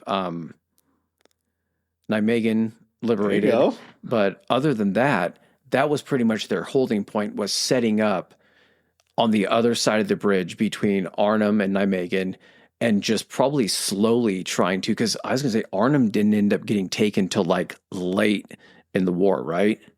This hurts so much because as we're talking about all these Dutch that were able to be saved, the winter that year is called like the winter of death. Because it's so cold and they're down to so many rations that these Dutch people aren't the ones that are the priority to be fed as they're over there. So there's people that are dying just on the other side of the Rhine River from not being able to have any supplies because the Germans are eating them up. We're September, right? At this point of 44. Arnhem doesn't get liberated until April 12th of 1945. And we're talking, what, 2 handfuls of days almost between the Germans just finally surrendering. So it's, you have this shot at liberation, and then you have to live through something that has like death in the winter coming up, that it's so bad. You can look out your window and you're looking, and maybe you can see Nijmegen, and you're like, oh fuck, they're liberated over there. God, those guys are eating. They all look fat. What does that also look like? If you're in Arnhem, you know there's the Allied line right there. It's not far.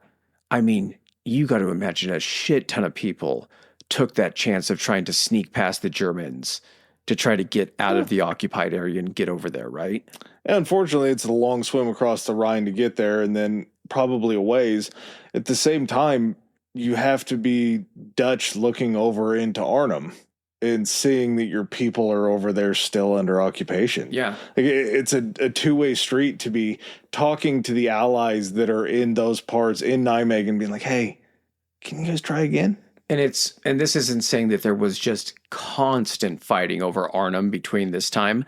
We had the line. We would, if we could make a push and take Arnhem, we would. But after this happened, resources were essentially pulled since this operation failed, and other plans were looked into. Probably looked a little bit more over in Omar Bradley and Patton's side to see what they were cooking up and everything. This probably ruined a sudden thrust type thing where they're like, Monty just tried that. It didn't work. And then Bradley and Patton are sitting there and be like, goddamn fucking Monty. Gave you a chance. We gave you one chance. We'll talk about Monty here in a second because it really, really tickles me in a bad way. Between 6,000 to 13,000 of the 100,000 German troops were captured, killed, or wounded. Again, the number is just not really comparable to the amount that the Allies lost of what they sent over there. Monty, even in his memoirs, doesn't claim that they lost or that Market Garden failed. He said that what we took meant that we succeeded, even though we didn't take everything we set out to take. This man was in such deep denial and could not take a loss that he justified saying that he never lost an operation that he launched. Yeah, I don't think he has a reason to be able to say that. I can see somebody that is in Nijmegen or Eindhoven or any of those other areas that were liberated saying, oh yeah, this was 100% worth it. This thing totally worked. But from a standpoint of saying it didn't accomplish what it was supposed to, and it led to, like you said, between 15 and 17,000 killed, and then captured just under 35,000 Allied troops, that's insane. 35,000. And what's even crazier is those were guys that were mostly dropped out of fucking planes or came in on gliders. It's a major loss. And what you just did to your airborne capabilities, that's nuts. And I think that's why, aside from varsity, which takes place a little bit later, maybe that's why you're not able to field. I mean, it was a huge single day drop. I think it was like 16,000. Damn. But still, do you think you would have only done a single day 16,000 drop if you had a lot more guys available? It might be good, though, that you saw this. No, 100%. But what I'm saying is you would have been throwing more guys at that had you had the ability. For sure. You just might not have had the manpower because of this. Because, again, this is September of 44. It's going to be, another 8 or 9 months before this thing is over. But still, that's not a very long amount of time. No, but it's just long enough to where it's going to be torture. Yeah, and the war didn't end by Christmas, so. It's going to be bad either way when you look at it. We also kind of talked about this pre-episode to warm up. If they had taken the Ruhr and we were looking at shutting this bitch down around Christmas in 44 on the Western Front, would that have stopped the Russians from making it to Berlin?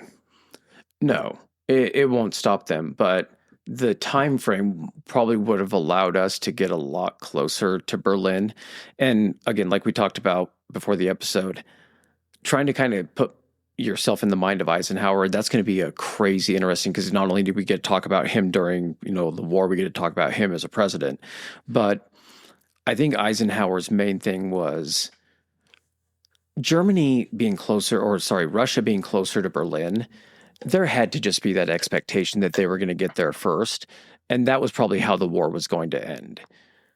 Once you got a foothold in Europe and you were making some advances, you were doing your job of basically saying, they're having to pull all of these resources just to try to stop us, which is going to make it easier for the Russians to actually make it to Berlin and end this thing.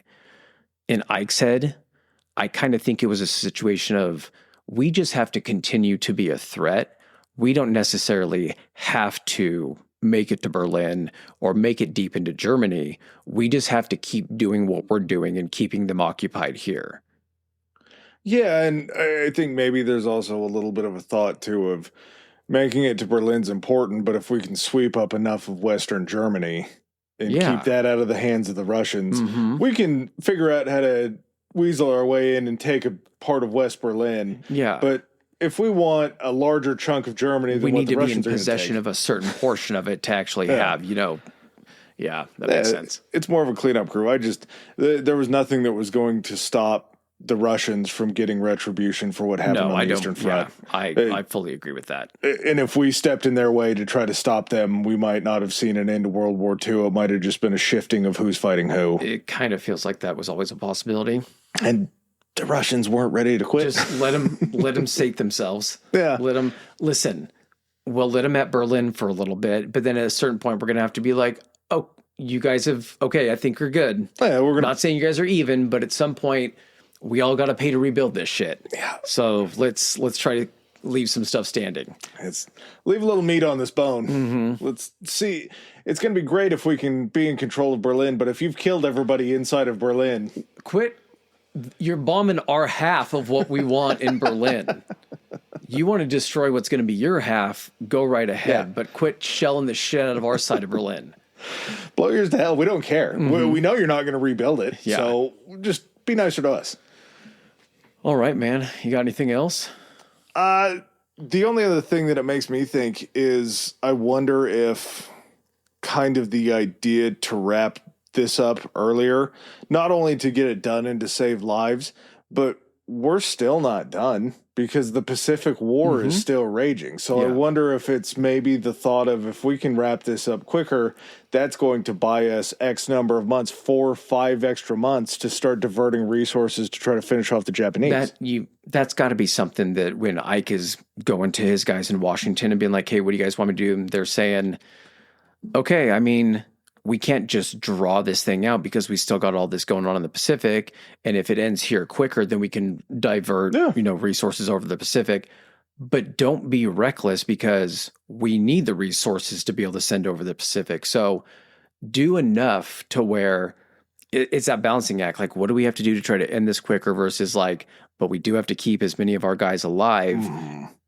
How much do we let Russia do out of this thing? And then you just try to kind of find the common, the best median in that scenario. And there were definitely, by 44, we had eyes on a nuclear weapon. So that was always in our back pocket as far as needing it. But if the nuclear weapon is not prepared, we have to start amassing forces. We just still have to go with conventional war. Yeah, you can't count on that to be the thing that you need it to be. Because eventually, if we have to invade Japan, that's going to take a hell of a lot of resources. Yes. And the less we can use in Europe, the better. And guess what we're going to need? Weirdly enough, we still do need, because the British have told us that once this is over, they're going to help with Japan. Russia, we can't actually get into shit with Russia because they have a close area to Japan where they can also put some pressure. We're going to need everybody still on the same team when it comes to dealing with Japan. So there was also, that balancing act too. We're almost done, but just a thought. Do they send all of the extra troops to get to Japan through China? Is that the right move, you think? Instead of pulling them out and bringing them through the oceans just to keep them moving across land, or you think that's too much? I don't think you have the infrastructure to do that because you're sending them across probably the Middle East, the Eurasian steppe, all of that kind of stuff. Plus, you're sending them to China, but there's still a pretty decent portion of China, especially coastally, that's controlled by Japan. That needs mopped up. The Chinese would be pumped if you came through there, though. I think kind of the mindset would be, well, if the threat is primarily on the Japanese islands by us attacking it from that direction or Australia, then they're going to have to pull people from China, which at that point, then maybe we can establish some places there to attack from. But yeah, it's just an interesting thought, how it might go a different direction. All right, you got anything else? No, I think we're good. All right, well, we hope you enjoyed the episode on Monty's Folly, and we'll catch you guys in the next one. Peace. All right, ladies and gentlemen, thanks for joining us for another episode. If you like what you heard, hit that subscribe and like button. Follow us. If you didn't like what you heard, still hit that anyway, because we'll probably cover something in the future that you do like. Please follow us on our social media. Adam, hit him with it. Our Instagram is historically high pod, historically high pod, and we are on Twitter at historically high. That's historically HI. All right. And if you guys want to send in any feedback, suggestions, hit us up on those two, or you can even do it on Gmail. It's historicallyhighpodcast@gmail.com. Thanks again. Peace.